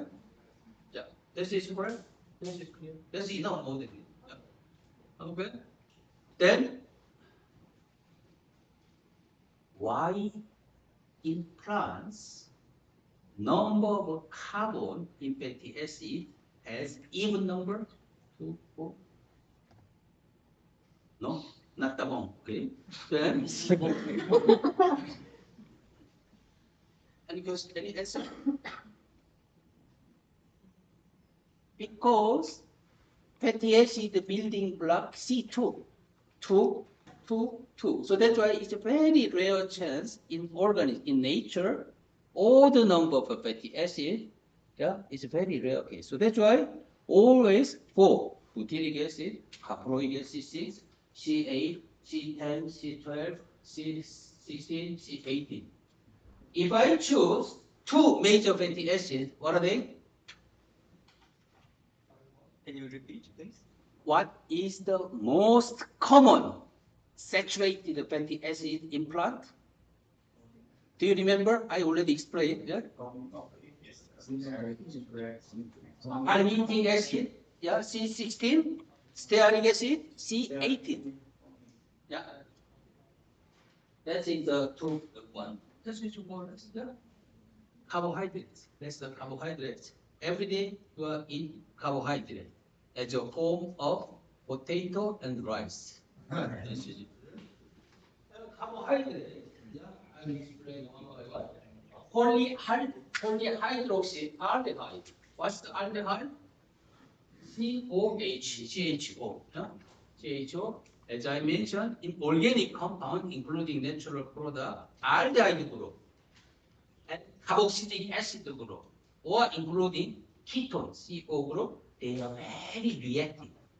Reactive means they are very energetic to do something. So that's why glucose contains aldehyde, they are very reactive. Fatty acid, COH, contains CO, so that's why they blocked by glycerol. Yeah? Aldehyde or polyhydroxy ketone. So aldehyde ketone difference. Ketone aldehyde contains COH. Ketone is no H, CO cases. So every sugar has a aldehyde or ketone, one of them. So that's why it means sugar are very reactive, unstable. Reactive is unstable. And aldose. So that's why based on that functional group, we can divide. There are many division, yeah, groups. So if you divide the 2 group sugar, one of them is aldose, which contains aldehyde functional group, which contains ketose, yeah, ketose contains ketone. Or depending on sugar number. If the sugar has a 5 pentose, yeah. If sugar has a 6 hexose, and 7 septose, and octulose. There is, and glycerol itself also sugar, C3 sugar, based on molecular formula, molecular formula, how can you distinguish whether this one is sugar or not? If they follow this group, it's a sugar, Cn. So C6, H12, O6. This is sugar. If earlier C3, H6O3. So that's why carbohydrates means carbo here. Carbo and hydrate, water. So in 19th century, I guess it's 19th century, when they do structural vegetation, all the sugar contains this formula. So that's why they put the name carbohydrate. Probably they imagine, they might be from carbon and water, but actually it's not true. It's just assumption, but we follow the memory of your name, we follow activity, we follow this carbohydrate. Then carbohydrate, sugars, actually they are same name, use. And pentose, hexose, and also sugars, monosaccharide. Sugar unit has one monosaccharide. What kind of monosaccharide do you know?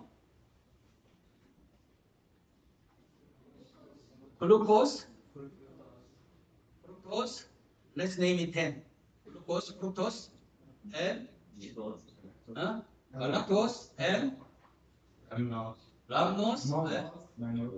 mannose, and sucrose, galactose you didn't include. Arabinose, and three more.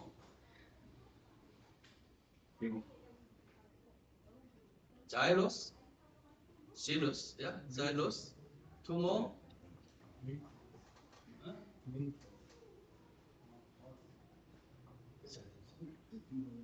But anyway, many Arabino sugar, but as you recognize, notice the name is very complex. Who cares? Xylose. I will distinguish the sugar name, But actually, it's most of the name of the sugar, same as other natural product.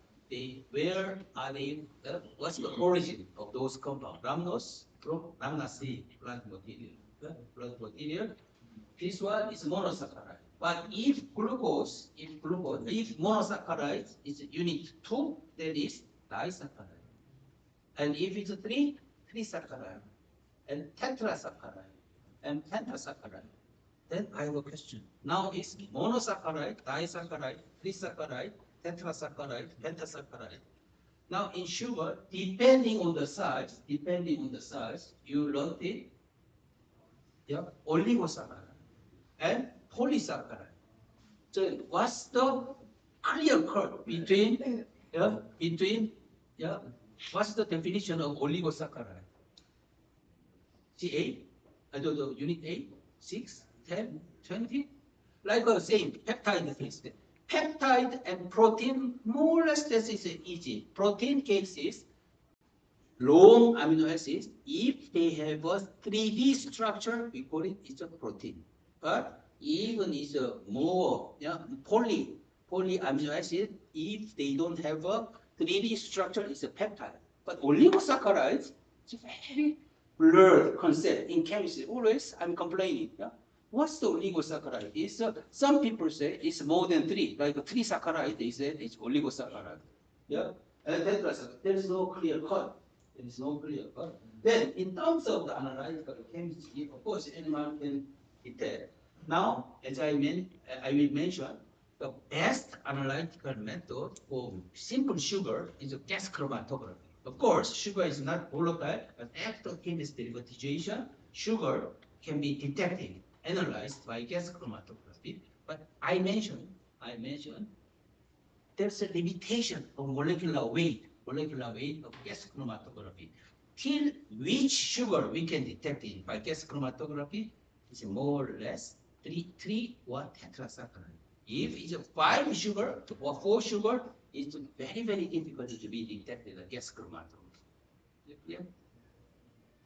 And disaccharide, trisaccharide, and sugar derivative. Sugar derivative means sugar alcohol. Sugar alcohol, you heard it probably.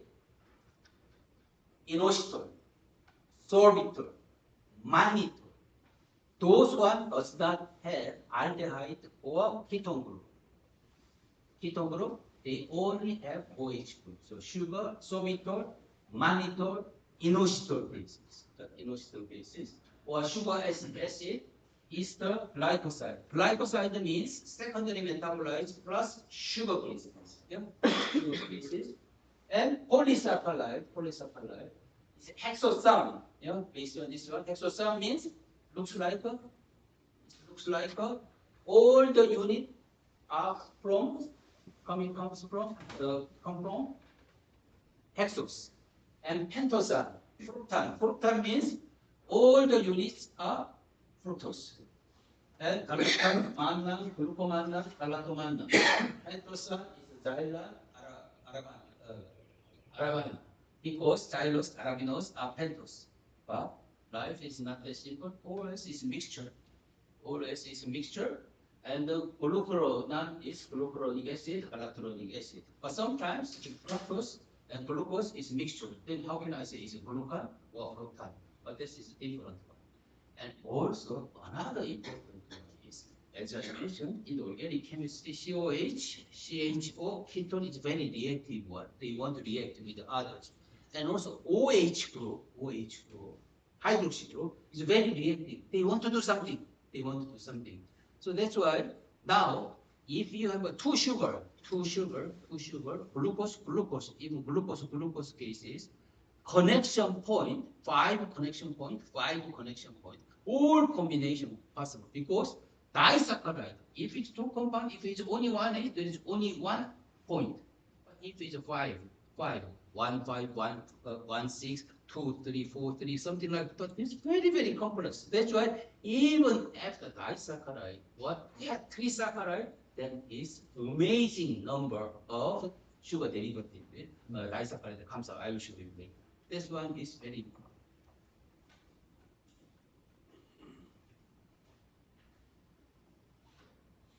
Here, now there are two forms. Yeah, two ways to draw the sugar. Linear form. So in the dry state, they exist this form. Now 1, 2, 3, 4, 5, 6. Hexose, D-glucose. So D form is always from here. Ketone form. But this one here, OH is the right side, is the D form. It's large D, large L is only for the sugar. Here is glucose. And mannose cases, please look at this one, it's the same. Where is different? This part. Only this part is different. What is the chiral center? What is the chiral center? Chiral center, first requirement, carbon has 4 bonds, right? Carbon has 4 bonds. All 4 are different, we call it chiral center. Here. Yeah, chiral center.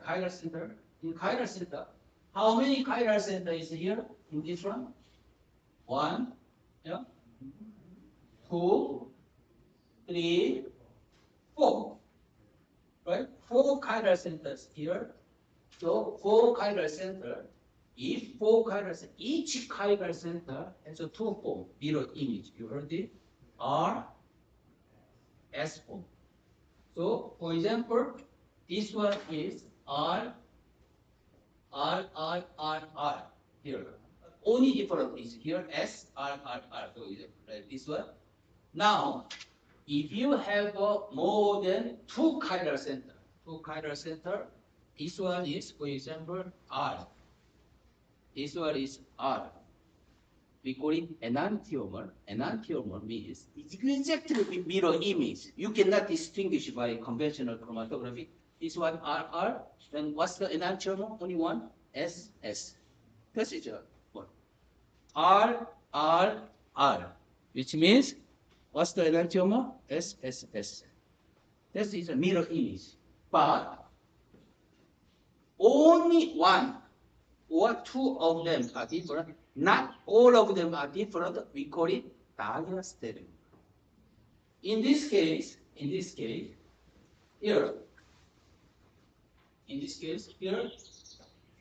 This one is different, right? The other one same, which means diastereomer, which means diastereomers in conventional chromatography in animal, they are distinguished. Then what's the enantiomer of glucose? Completely different one. We call it L-glucose. L-glucose is not natural form.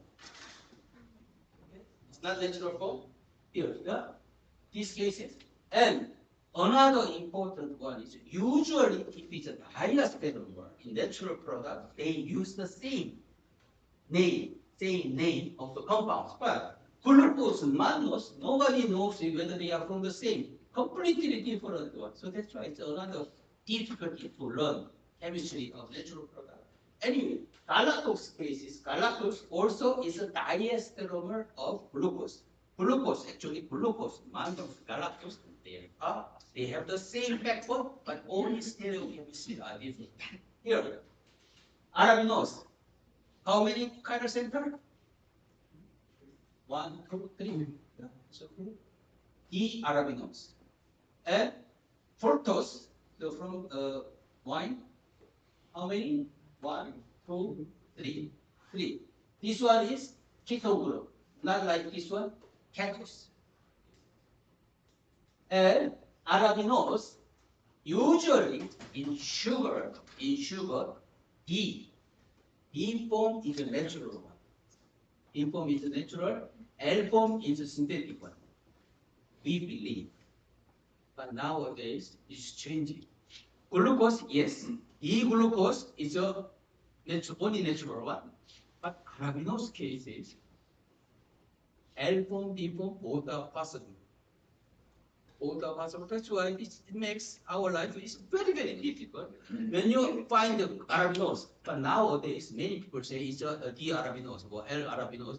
But actually, if you want to define the stereochemistry, you have to measure optical rotation or CD cases. But without this one, they just reported this way. In amino acid cases, I'll explain later. Amino acid also D form and L form is based on C2 position. In amino acid cases, L form is a natural one. So like L-alanine, yeah, L-alanine or L-glutamine is a natural one. D form is not natural, but as I told you, life is not that simple. In microorganisms, many people found D amino acid case, but you can believe L is a plant is a major one. Now here, it's like, do you know snake in Brazil? It's very famous snake, right? Famous snake. There's one of the interesting habit of a snake viper is this. Yeah? When they are very stressed, what they do? Anyway, when they are very stressed, sometimes they are eating their tail. Have you heard about that one? You can ask that. We are in your garden. Yeah? Some vipers, when they are very stressed, what if they don't have the food, food they don't. It's not all vipers. Some vipers, yeah, they become crazy. Yeah? They become crazy. So that's why they didn't know this one is their tail, they bite it. Sometimes it happens. Sugar is like a snake. Here. Now, this one I told you, it's a very reactive one. Here, very reactive one, ketone. This tail, yeah, OH also reactive. They are connected like this piece. They are connected. So now, when sugar now is reactive for here, yeah, this one is ketone form. So ketone aldehyde cases and OH here. And they become crazy like a Brazilian viper.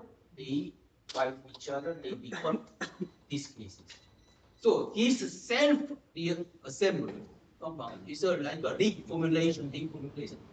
Always happen in the sugar, in water solution. And the problem is now here aldehyde, and then which if they cyclize only this one form generate. But once more, life is not that simple. always they move to the physical chaos state. It can connect,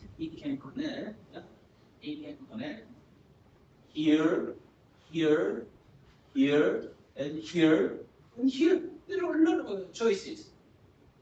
But usually glucose mono species, this one is ketone, like this one. So that's why here is OH. Here, but like this one, it can be possible this cases. But usually this last one here. But when they are cycled, depending on this one, sometimes OH down. We call it alpha down in the cycle, or alpha top and down. So that's why alpha glucose means during this cyclization, OH located lower, located upper, and beta glucose. So there are two forms. Already you buy 100% pure glucose, but you put in the water, they already produce alpha glucose, beta glucose. It's already mixture. And second one is if they cycle, this one is a 6-member ring. 6-member ring, like this one. Here. 1, 2, 3, 4, 5, 6. The 6-member is like a Pyranus, yeah. But as I told you, of course, this one is very difficult, but sometimes this one is fantastic. Glucopyranus cases. So now, alpha form, beta form, and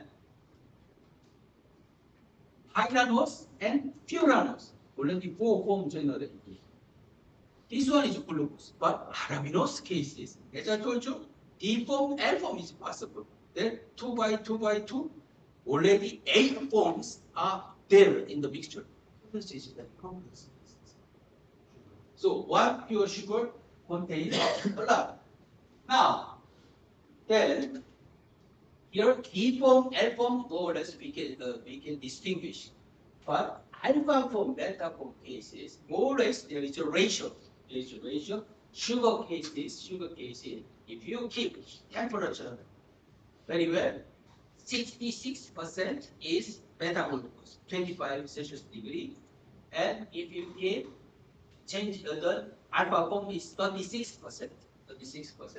But depending on the sugar, here, this one, now is this one. So that's why when you add it, this glucose, they cannot keep only one form, beta glucose or alpha glucose. Always alpha, beta glucose are both exist. So that's why glucose NMR spectrum is very complex one. Even GCMS, when you do beta glucose, alpha glucose, you get detect both.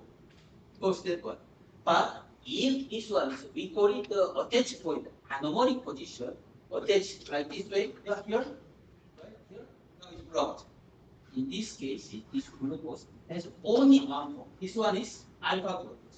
This one is alpha glucose. So that's why now you have it here. All the sugars, if they have a free anomalic proton, anomalic position, OH, sugar contains 2 forms.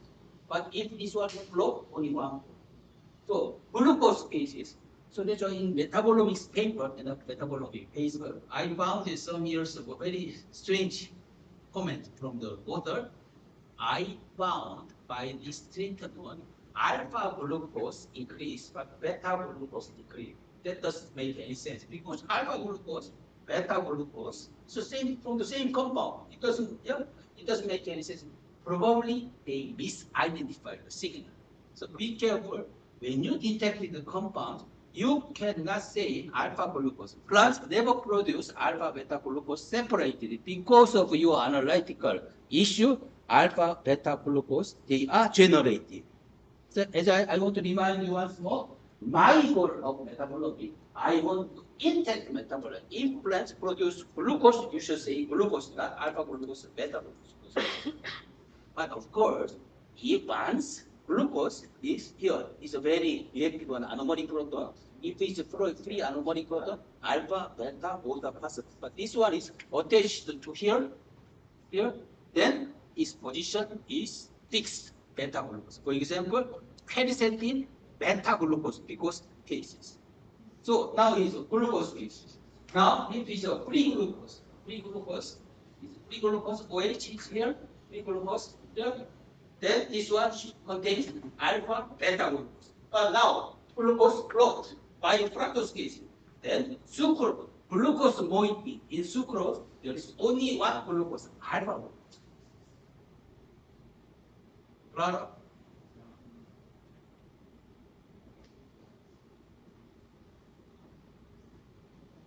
So now, from your glucose, natural form here, this one is a kind of a simple way to distinguish sugar by large D, large L. Large D capital, L capital is only used for amino acid and sugar for our convenience. Where is the target? From here, what is one? This one is OH, right side is glucose. If this one is left, everything is according to this one is left, then it's N glucose. So now I have a question. What's the difference between enantiomer and diasteromer? Do you understand my question? I want to know. What's the difference?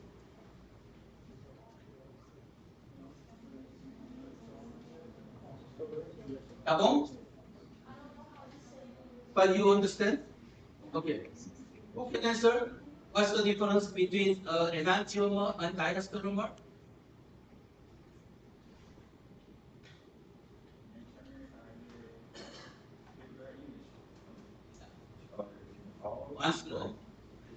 Once more. I repeat once more. Because this one is not scientific presentation, this one is a lecture, which means the most important one is not showing off my knowledge, but you are learning. So that's why sometimes I repeat it like this way. So chiral center. What's the chiral center? Chiral center is the one of the definition to explain one carbon. Yeah, this carbon, how many bends or how many arms can it have? 4 arms. Carbon has 4 arms, right? So that's why if 4 arms has a different one, we call it chiral center. Chiral center. This one is a chiral center. Then which means if this carbon is a double bond, then it's not. We cannot say this one is a chiral center. Always single bond cases. Chiral center. Now he has 4 arms.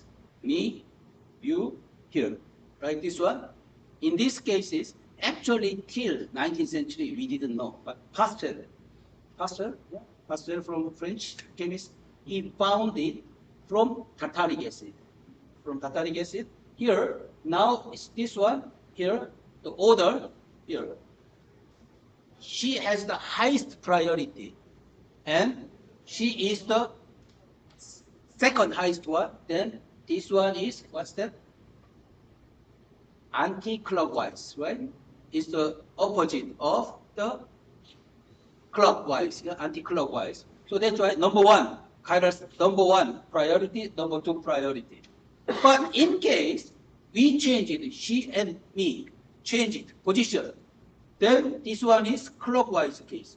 So that's why R and S form is the right side is R, clockwise, and the other one is S form cases. Then this one is chiral center.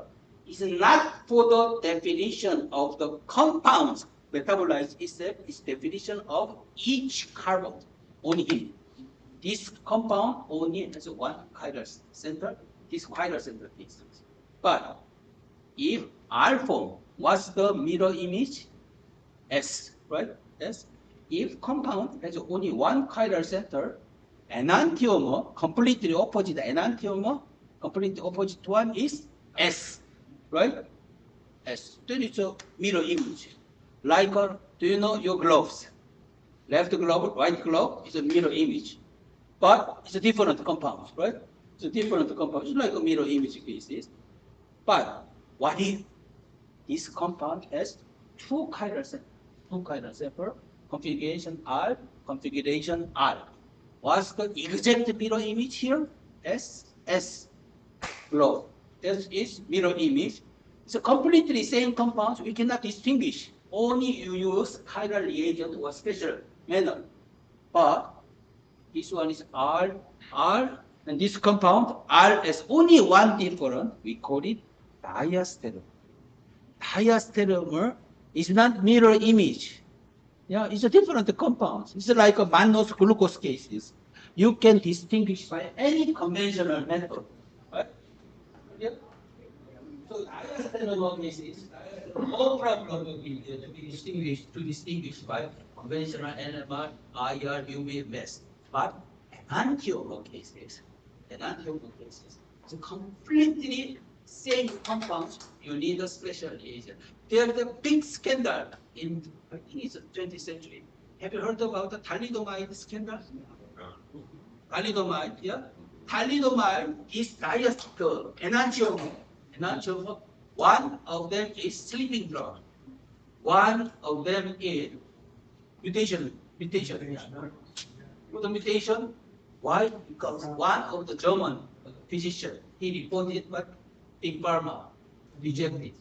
But one of the, I don't know whether it's correct or not, one of the Hollywood film movie star lady, she was pregnant, she found it, her baby, had some, there is no arms, no legs. She found it, she wanted to do abortion. But the problem is, in America, any case is illegal. Of course, they do some illegally, but she's a film star. So she couldn't do in Sweden. So America, she moved to Sweden. She did it. Since then, it was now scientists have them. That time we don't know anything about this thalidomide, but now we found it. One of the enantiomer, the other enantiomer, completely different activity. One of them is thalidomide, is sugar, sleeping drug, and the other one is diuresis. So if you have a technique to separate completely, it can be best drug for sleeping drug, somebody said, but always risky is mixture. So enantiomer and diastereomer. Here, sugar. Now, here. Now, this one is OH. Now, I'm talking about from OH point, hydroxy. If hydroxy point is alpha, beta is for the now single bonds species, single bonds is rotating. No problem. So that's why we cannot distinguish this one, whether here or not, because I'm rotating it. But if it's a double bond, Python generated, I cannot rotate it. So that's why we distinguish cis bond and trans bond. But if it's a single bond, it's rotating, no problem.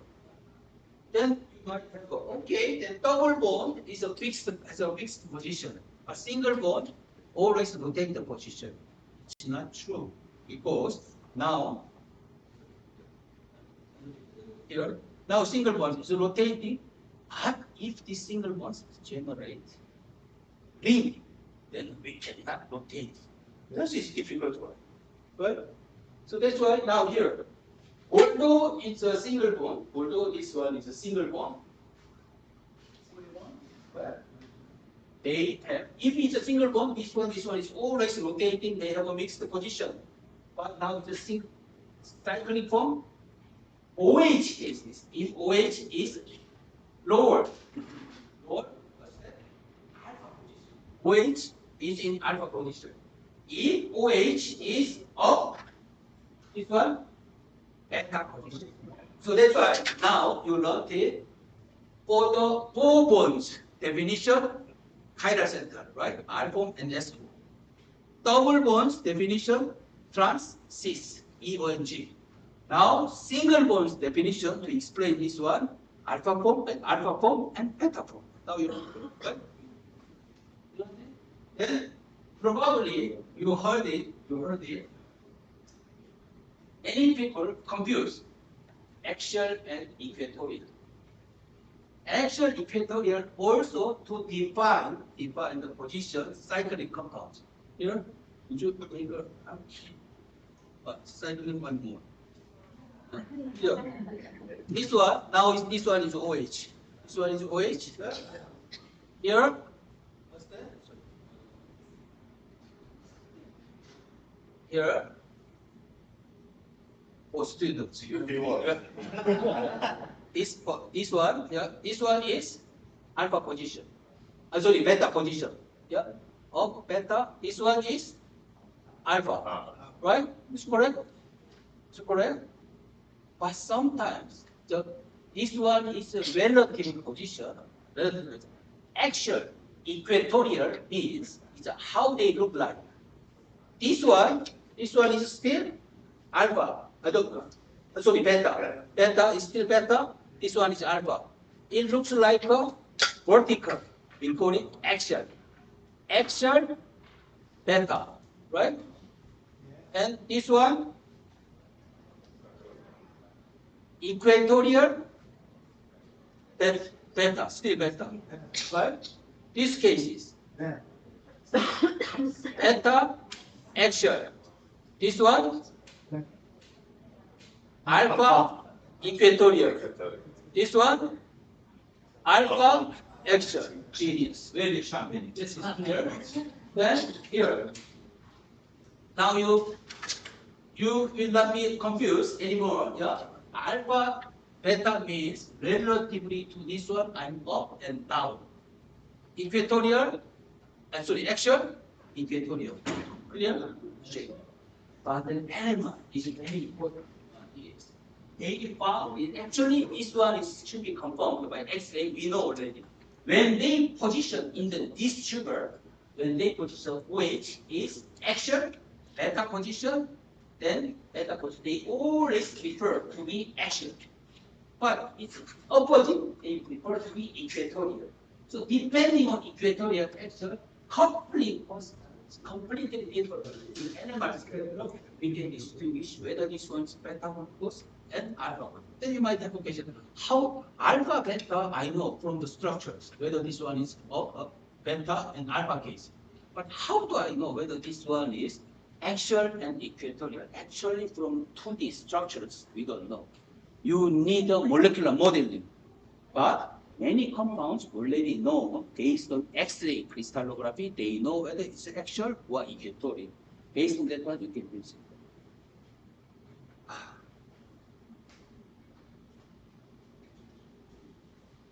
Clear? So now here, this one. Now, so what's the waveform? Glucose.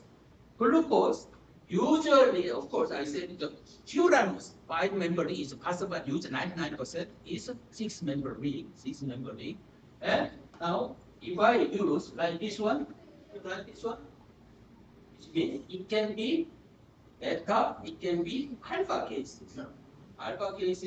So that's why alpha glucose, beta glucose, they are distinguished. Now, glucose looks very complex. Why? Because it's a mixture of alpha glucose, beta glucose. If this one is changing over the sugar chemical shift, coupling constant, they are changing. That's why this is the mixture of this. Now you understand. You don't have to understand animal step glucose, but you understand glucose is not simple. Glucose is not simple, but they become complex, at least the two mixtures. Yeah.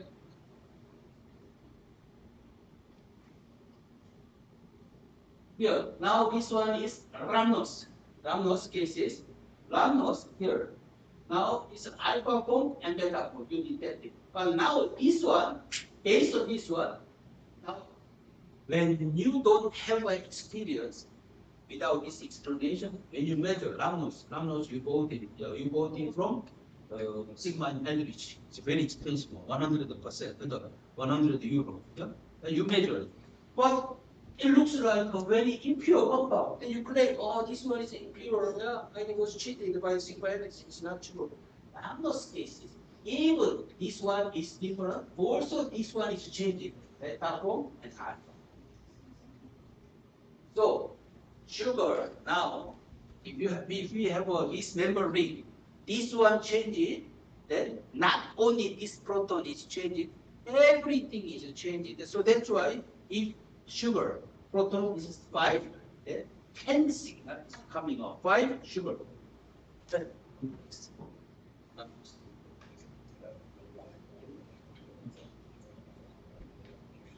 Now, I have a question. Maybe it's for some advanced students. I have a question here. When you look at this one, alpha form, beta form, right? Usually beta form is higher. Here, 6th position is beta is more or less 1 to 3 times higher. But here, if it's the same compound, this one should be 3 times higher. Why? In this case, it's alpha is higher. Why?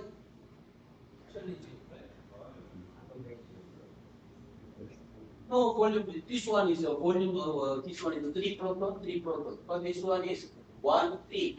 Alpha is 1, or less 1, intensity, and beta is 3. And this one alpha is 3, this one is 1. Completely opposite. If I write those are from the same molecule, alpha beta always keeping the same ratio. Why? You don't have to answer that.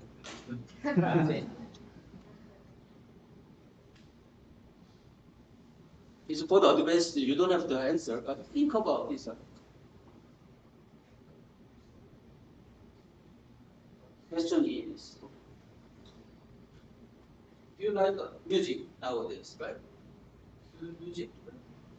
And earphone, headphone, you like it, yeah? From Apple or whatever. There's a function. What's the must have function in these days, earphone? Noise cancelling, right? What's the noise cancelling? Noise cancelling means when you put on, then all the outside of environmental sound is nullified. It's cancelled, right? How do they do? Always sounds is like a waveform. It's like waveform.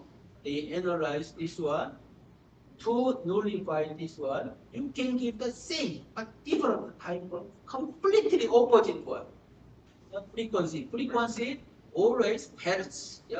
Wavelength is the same, but if you give a different one of them is like this one, the other one is this one, then it's 0. That's the noise cancelling. NMR, you learned it probably the Wednesday in the practical course. NMR, they are using noise cancelling. Have you heard about noise cancelling in NMR? NMR, we call it water suppression. Water suppression means when you measure any kind of sample solution NMR, water as well as solvent signal are the biggest signal. Solvent signal because you detect it. Water, even you buy 100% pure NMR solvent, your sample contains water, huge water signal comes out. In methanol position is around here. Water is coming here, water suppression. This water suppression is very big. But when you measure without water suppression, you can detect only water signal, even it's a pure compound. Also, it can hide, bury it, all other important signal. So that's why I know what the frequency. I give opposite water frequency, then I will kill this, suppress this one. Water is, actually there is big water signal, now it's completely separate. But the problem is, it's not very precise. If I want to kill this one is also influenced, like this one. Actually, this one should be here. But while the processing, killing water signal, unfortunately they are very next to the close to each other, this water signal is down. You understand? Of course, this one is a bit advanced for the animal people. Sometimes it has, Yeah, you are absolutely correct. The influence of the preservation time.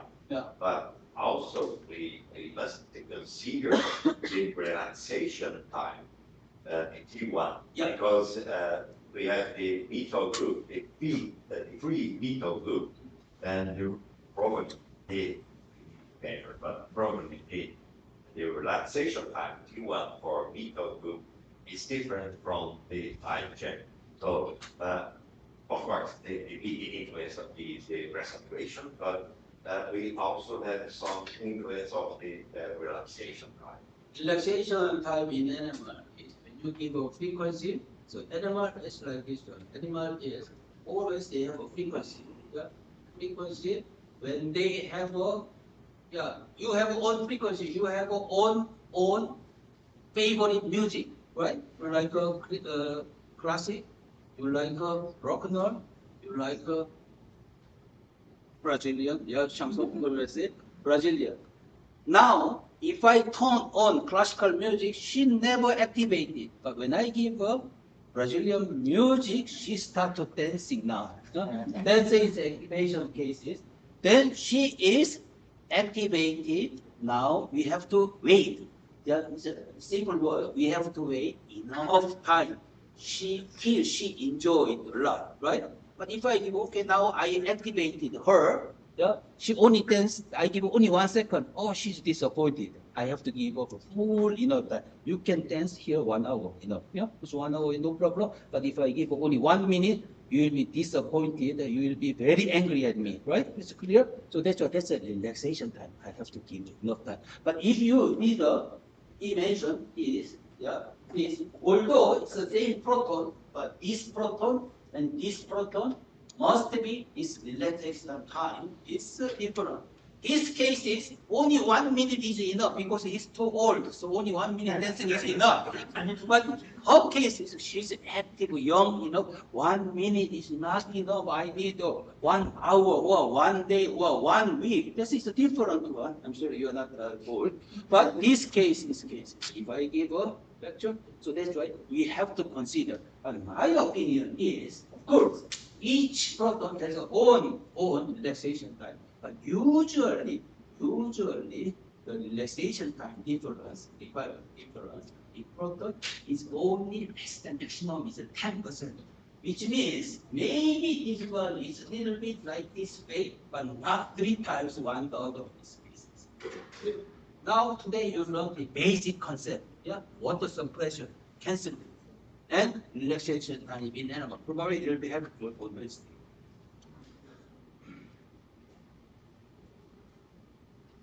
So, the fructose cases. Now, this one is glucose cases. This one is glucose, right?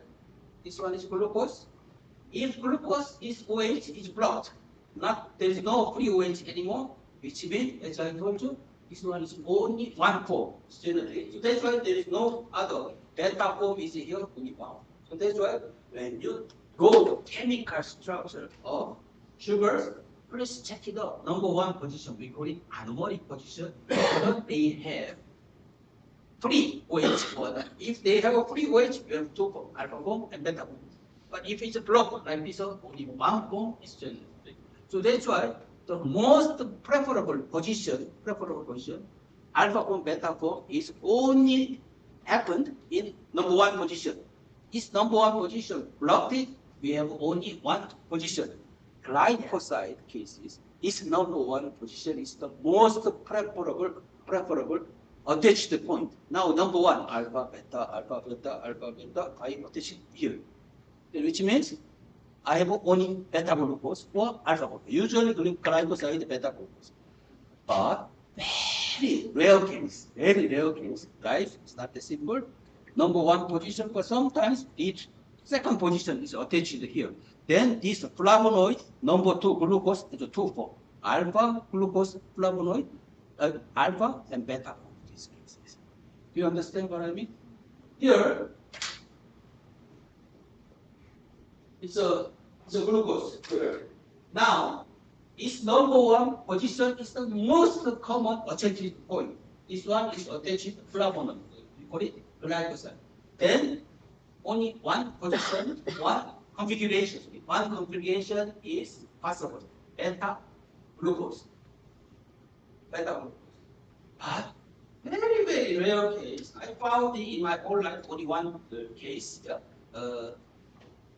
Compound acetyl glycoside. Sometimes number 2 here.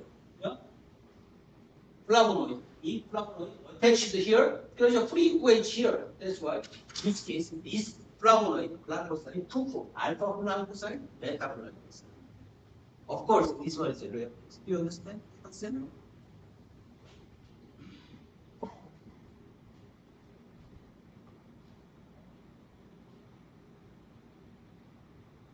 So how I make this analysis is a digestion. It's a really difficult one. So acidness is the most popular method, right, for the metabolomy nowadays because it produces a lot of number of metabolites. But only problem is acidness still they have a problem to detect sugars. Glycoside, glucose, sucrose, those cases, of course, there is some method, but sensitivity is completely low. Why? Because always NMR can detect based on mole concentration, but mass cases, mole concentration, they don't care. Always they are dependent on how much they are ionized. If they are not ionized, then you cannot detect, right? So I cannot detect this compound. It must be ionized. But this ionized sugar is always difficult. So that's why acidness species, when you read the acidness, always be careful. There is some problem with the sugar analysis. If you are very much interested in glucose, like for example, now you want to do sugarcane analysis. Like Brazil is very important sugarcane, yeah. Sugarcane analysis. Then this caipirinha analysis, sugar. But now I want to do acidness.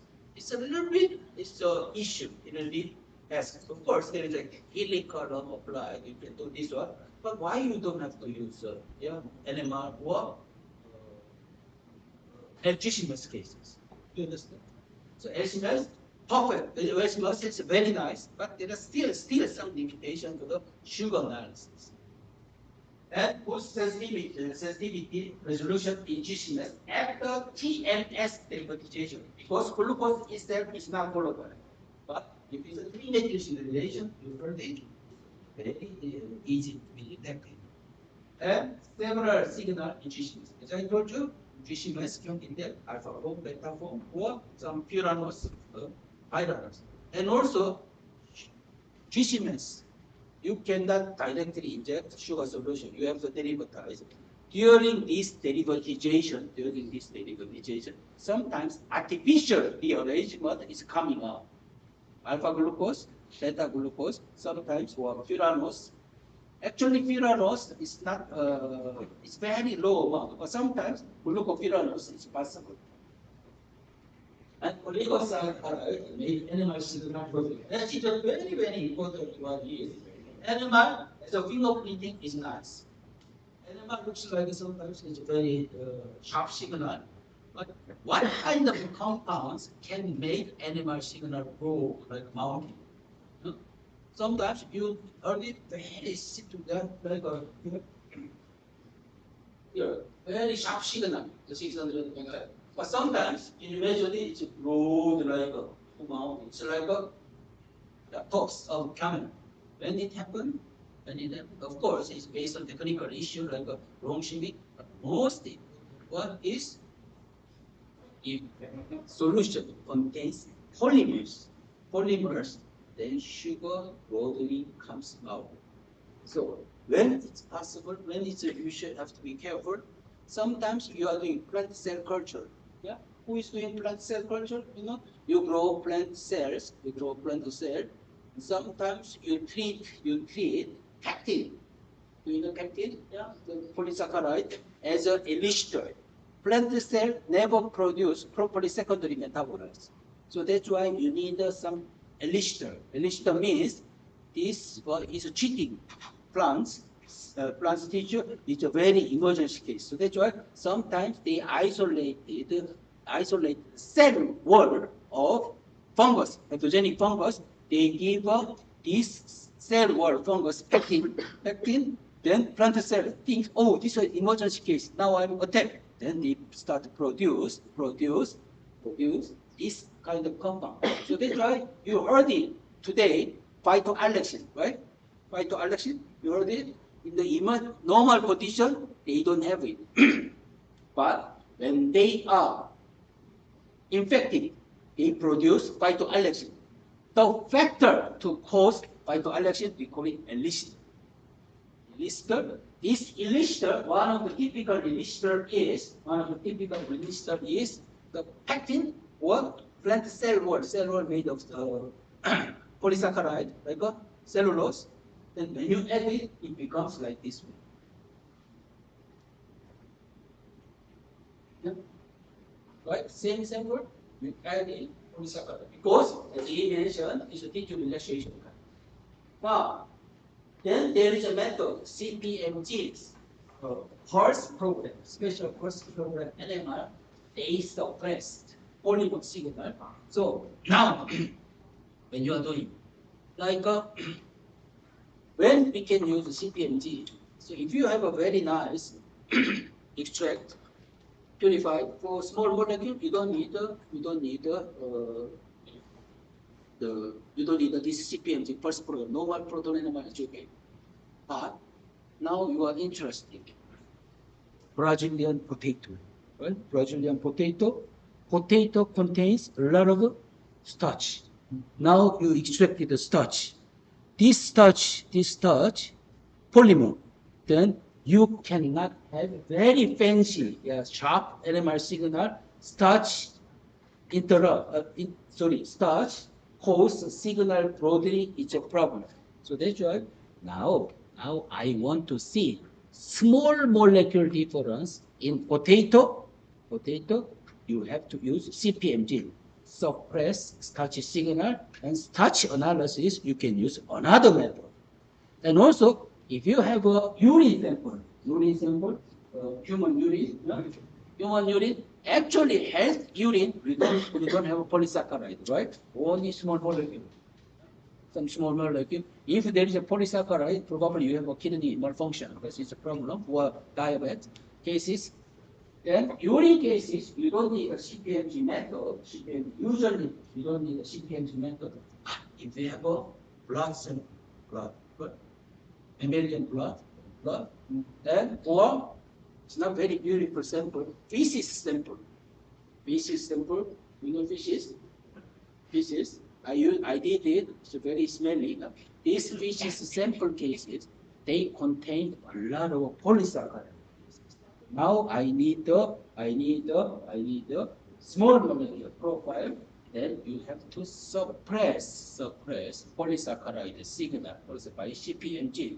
And also blood sample, there is a lot of protein. Protein cases. When you do metabolomics of blood sample, what is the must have protocol? Pre-processing is you have to fresh protein. Otherwise, if your sample contains protein, in NMR, signal protein comes up. You have only protein signal. Second one, in LCMS, protein signal multi-charging protein. So that's why protein is our enemy in metabolism. You have to remove.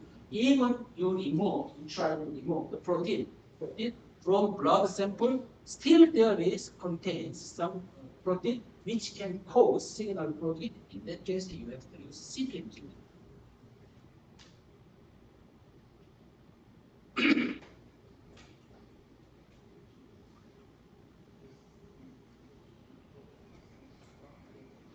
So, amino acid.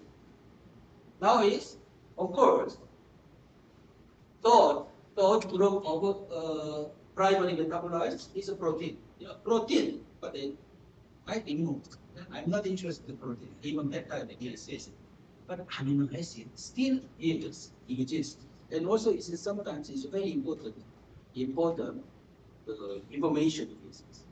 Amino acid, of course, most of amino acids are part of protein or peptide, but free amino acids is a very important role in plants and others. I can give one example if you don't mind. May I do 10 minutes more? Here. Now, any kind of amino acid, now COH, amino means NH2, H usually means COH. So that's why amino acid, carboxylic acid here, carboxylic acid, and NH2. Any amino acid, they have this structure. Please look at this one. This amino acid, and then NH2. Here, this position, number 1, 2. Number 1, 2. Number 1, 2. Number 1, 2. 1, 2. Always this structure, this number 2 position, if COH is the right side, we call it N amino acid, it's a natural form. We have part of amino acid, 20 essential, we call it essential amino acid. We know 20 amino acid, right? 20 amino acid. Among these 20 amino acid, please check it out. Here, alanine. How many chiral center? 1. Because this one, chiral center, right? 1, 2, 3, 4. All different chiral center. This one, how many chiral center? 1, 2. And this one, 1. Right? And this one, 1.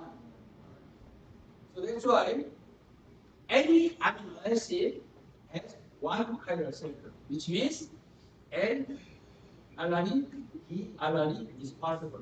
But many people mention I detected N-alanine from the gas chromatography. Actually, in strict sense, it doesn't make any sense. Why? Because N-alanine, D-alanine in GCMS, as long as they use the same the conventional protocol, they cannot distinguish. If they want to distinguish N or D-alanine, they have to use other additional method. But now it's more or less accepted. Why? Because many database they mention L-alanine or L-alanine, L-glutamine, L-glutamic acid, something like that one. But actually, strict sense is not correct. But only one amino acid does not have L4. Please look at this one, glycine. Is glycine number 2, 2 hydrogen, which means this one does not have L4 and D4. I found sometimes mistakes. Some people say L-glycine, D-glycine, it doesn't make any sense, right? But acceptable is glycine. Any amino acid is a 2-fold. Usually L4 differently from sugars are natural form. Alanine cases, when you measure metabolomics in plants, everywhere. You detect always. Now I don't have to look at animal spectrum or GCS, SMS. Alanine is everywhere. And glutamic acid, and glutamine, those two are also easily to be detected in plants. But when it can be detected, in my experience, if your plants are tissue cultured, lab-grown plant material, always glutamine has a higher amount because of media or because of some biosynthetic pathway changing. So that's why now, without any pre-information, you heard that this one is a plant, and when I found it, glutamic acid very high, I guess it might be lab-grown plant tissue cultured material. And leucine cases, together with isoleucine. You know isoleucine? What is isoleucine? Here, this one, isoleucine, leucine cases.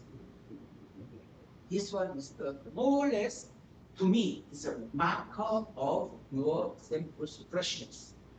For example, now you have a vegetable, right?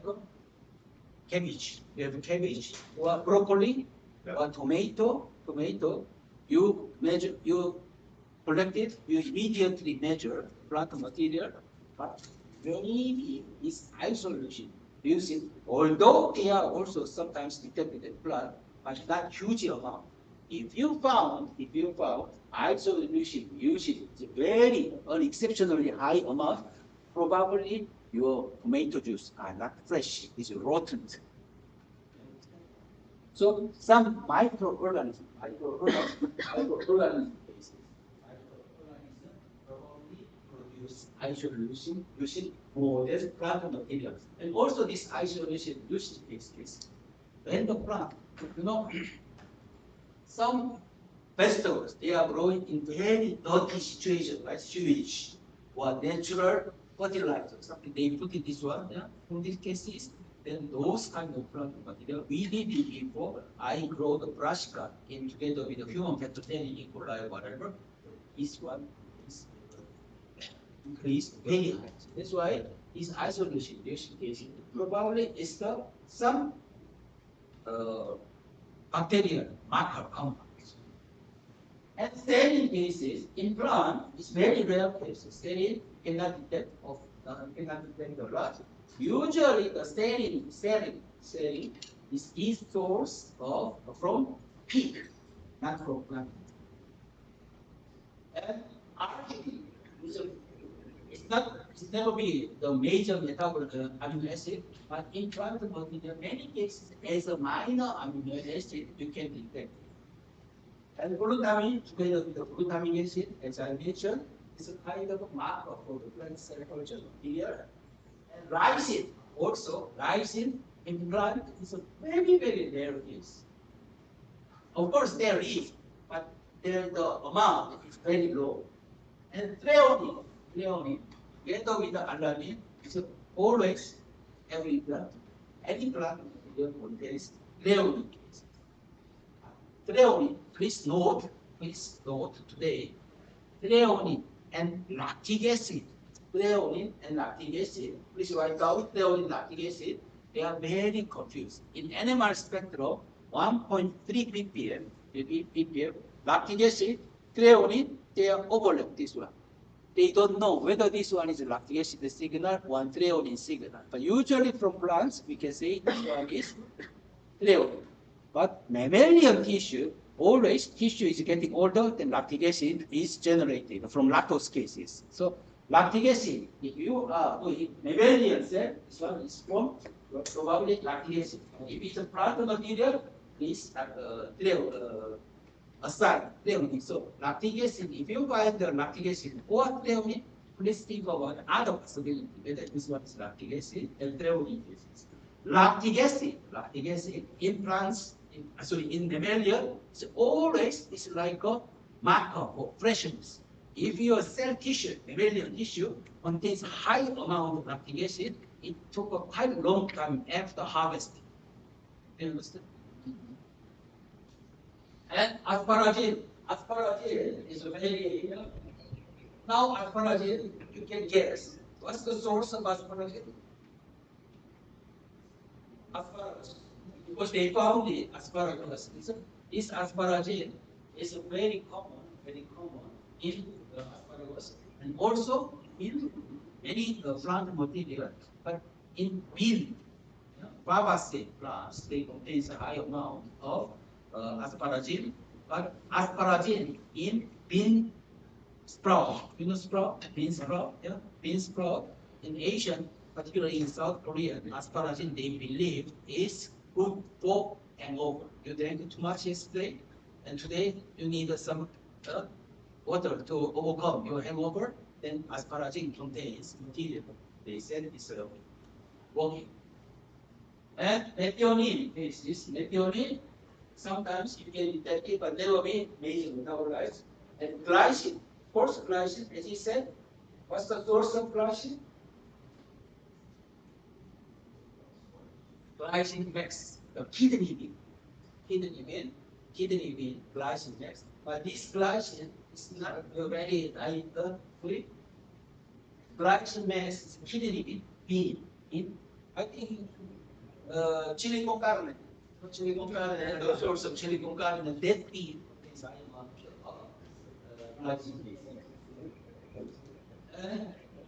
Tryptophan is tryptophan. Some plants contains high amount of indoor alkaloid, particularly when you are doing plant cell culture for the indoor alkaloid for baby plant tissue, they cannot produce indoor alkaloid like the English. Instead, they are stored after tryptophan. Tryptophan is quite important for indoor alkaloid to generate. And aspartic acid. aspartic acid together with the asparagine, this, yeah, in plants, and histidine, usually histidine is very common, very common in mammalian tissue. Or when you eat yesterday too much fish in urine, you can find the histidine analogs, no problem, yeah, histidine. But it's very rare case to detect in the plant sample, but the only one exception. Broccoli. You know, broccoli, cauliflower, broccoli, cabbage cases, histidine is a major amino acid. You can detect histidine amino acid. Histidine, so I don't think it's Arabidopsis. The brassicaceae plant material, broccoli, cauliflower, cabbage, you can detect this histidine cases. So, and phenylalanine. Phenylalanine, of course, is a precursor of all the acid. But when you are doing plant cell culture, one day you grow the plant cell culture, because compared to the bacteria or the fungi, plant cell culture is very difficult because it easily contaminated the fungus. Sometimes they change their character. You cannot regenerate unlimited. One day I spent my whole year, my PhD thesis, my MS thesis, one day this plant cell culture color come to red. Then it's so crazy or crying a lot. That's the problem. Always the syndrome is when you find a brownish or reddish plant cell culture, they overproduce phenylalanine a lot. But phenylalanine color is like a white. Yeah, white. Protein also white. But phenylalanine inserted to the protein cases is can become color onto red. So now I don't know why plant tissue produces a lot of phenylalanine cases, but the marker is when plant tissue produces a lot of phenylalanine, they incorporate with to the protein, and color becomes red, like that color. And proline, one of the most interesting fatty acid. Proline is why they are interested, particularly in plant physiology part. They are very much interested. You know what? Still, they don't know. One of my hypotheses. This proline is one of the most important marker of cold temperature stress. Now I grow the plants in the cold temperature. Now it's 25 degrees, but I want to give a stress, cold temperature. Then one of the most cases you can find proline is increased or not. It's not species specific. Any plant material you can grow if you give a cold temperature stress, low temperature, not high temperature, then proline is increased. So that's why now you found some plant material, exceptionally, their proline is increased. From why? Probably it's like a kind of a fingerprinting of plant material. Maybe that plant was grown in the cold temperature. Right? So proline is the marker of the cold temperature. Vanillin. Vanillin also is everywhere. Together with the histidine, vanillin is a very high amount in brassicas, like cauliflower, broccoli, and Chinese cabbage, those kind of plants. So vanillin is very important. But now I explained my experience. But I did it with you. The most dangerous thing for the scientist is the experience. If I say, yeah, been there, done that, I experienced, which means I only experienced this thing. If I transfer or tell you, I experience, which means you accept it is like a truth. No, it's not truth. I only express one of 250,000 compounds. So that's why when you take my experience or my explanation, maybe one of the suggestions or one of the possibilities, it cannot be always true. Understand?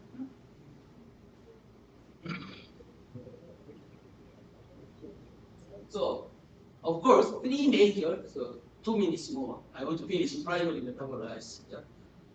If you have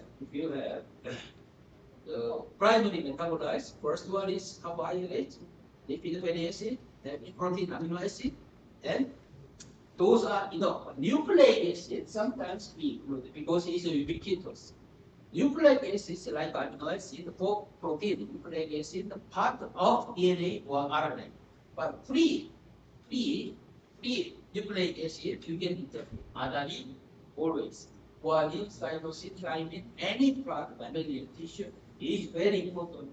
But this nucleic acid pattern is not for plant, but for mammalian tissue. Where do you know cerebral spinal fluid? CSF, the cerebral spinal fluid. Cerebral spinal fluid for human.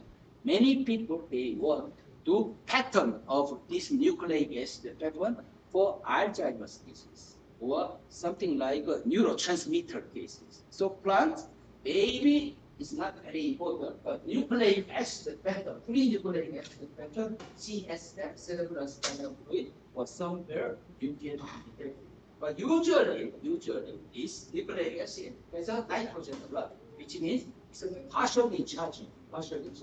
So that's why when they are doing CSF, cerebral spinal fluid, it's very difficult to collect because of difficulty of collection, because of technical issue. You cannot directly collect from your CSF from your wife. Yeah? So you have to go to clinic, you have to sign blood. But once you obtain this CSF, you have full of information. It's very nice and it was very easy to handle this fluid. Then this CSF contains a lot of this nucleic acid. If then instead of mass spectrometry, LC mass, because it's an ionic compound, CS mass is very useful. Do you know what's that? Here, adenine NMR spectrum, this looks like this one, cytosine, yeah? This here. Based on the NMR, you can have a pattern of this adenine and cytosine cases. So you mean that it's kind of easy to perform a fingerprint from this fluid and analyze all the different primary. Correct. The special organs, this is special organ is very important. It's an electrophoresis. What's that? The capillary electrophoresis, CEMS. Sometimes we are using CEMS instead of LC. They are using capillary electrophoresis to separate ionic compound. But usually natural product does not have a strong charge, but this nucleic acid has a very strong charge, and particularly this organ, and organ contains a lot of information from nucleic acid. And in that case, CE, capillary electrophoresis, which has been used for the electrophoresis of protein peptide connected to mass spectrum, very useful. And organic acid also, this one is part of sugar actually. So TCA cycle, citramylic acid, citric acid, fumaric acid, isocitric acid, malic acid, succinic acid, tartaric acid. This one is usual substance. Among those one, which one is the number one acid?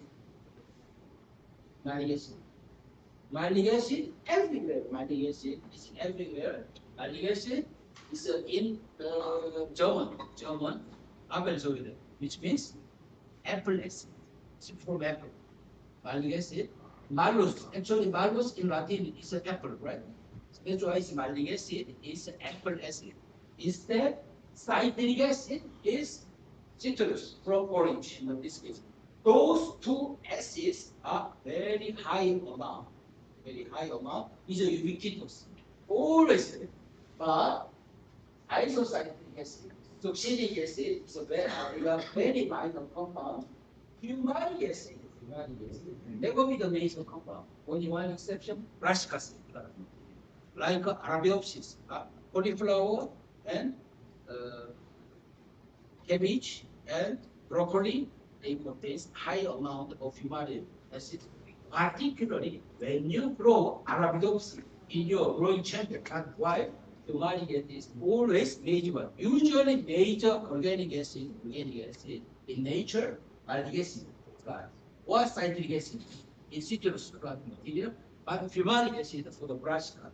And tartaric acid, yeah, everywhere, mainly high amount, mainly tartaric acid.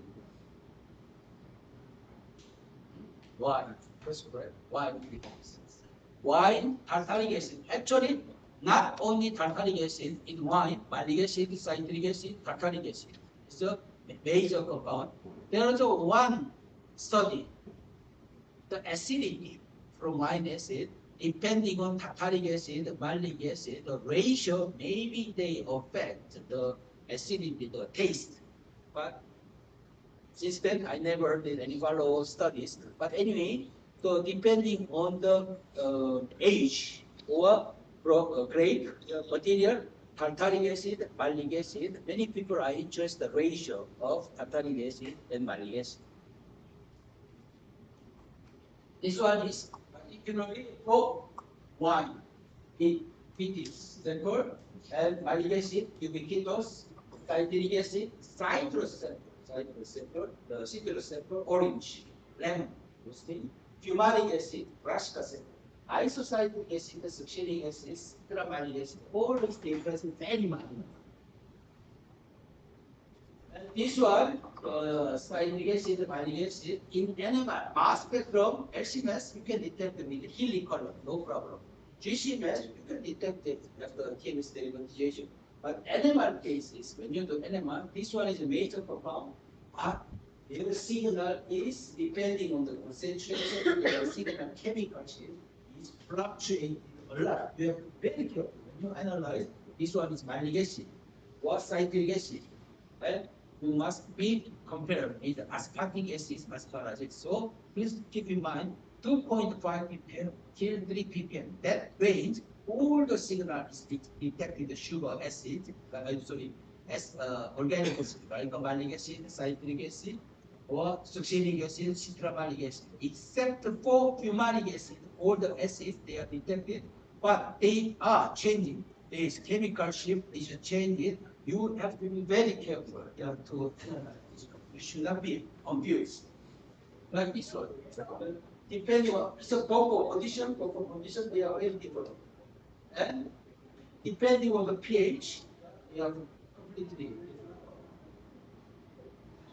Now, today I want to start. Tomorrow, I want in the morning want to start with the second metabolize. Metabolize. Any questions? I think you look very tired. Okay. I'm sorry, I didn't get the thing of the concentration and the change.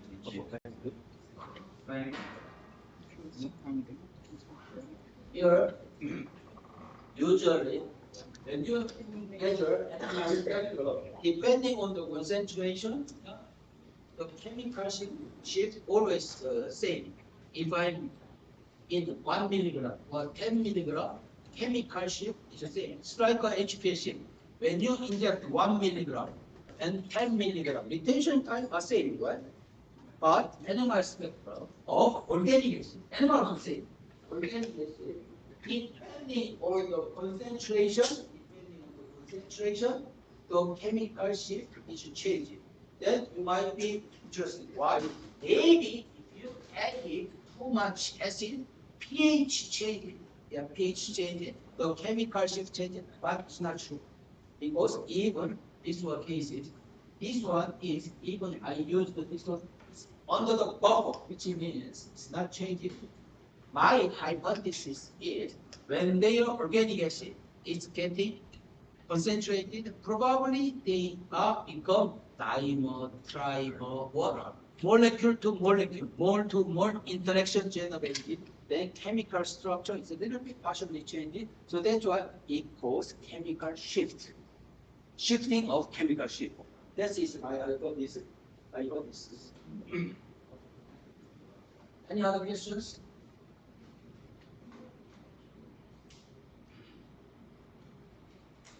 If not, thank you very much. See you tomorrow.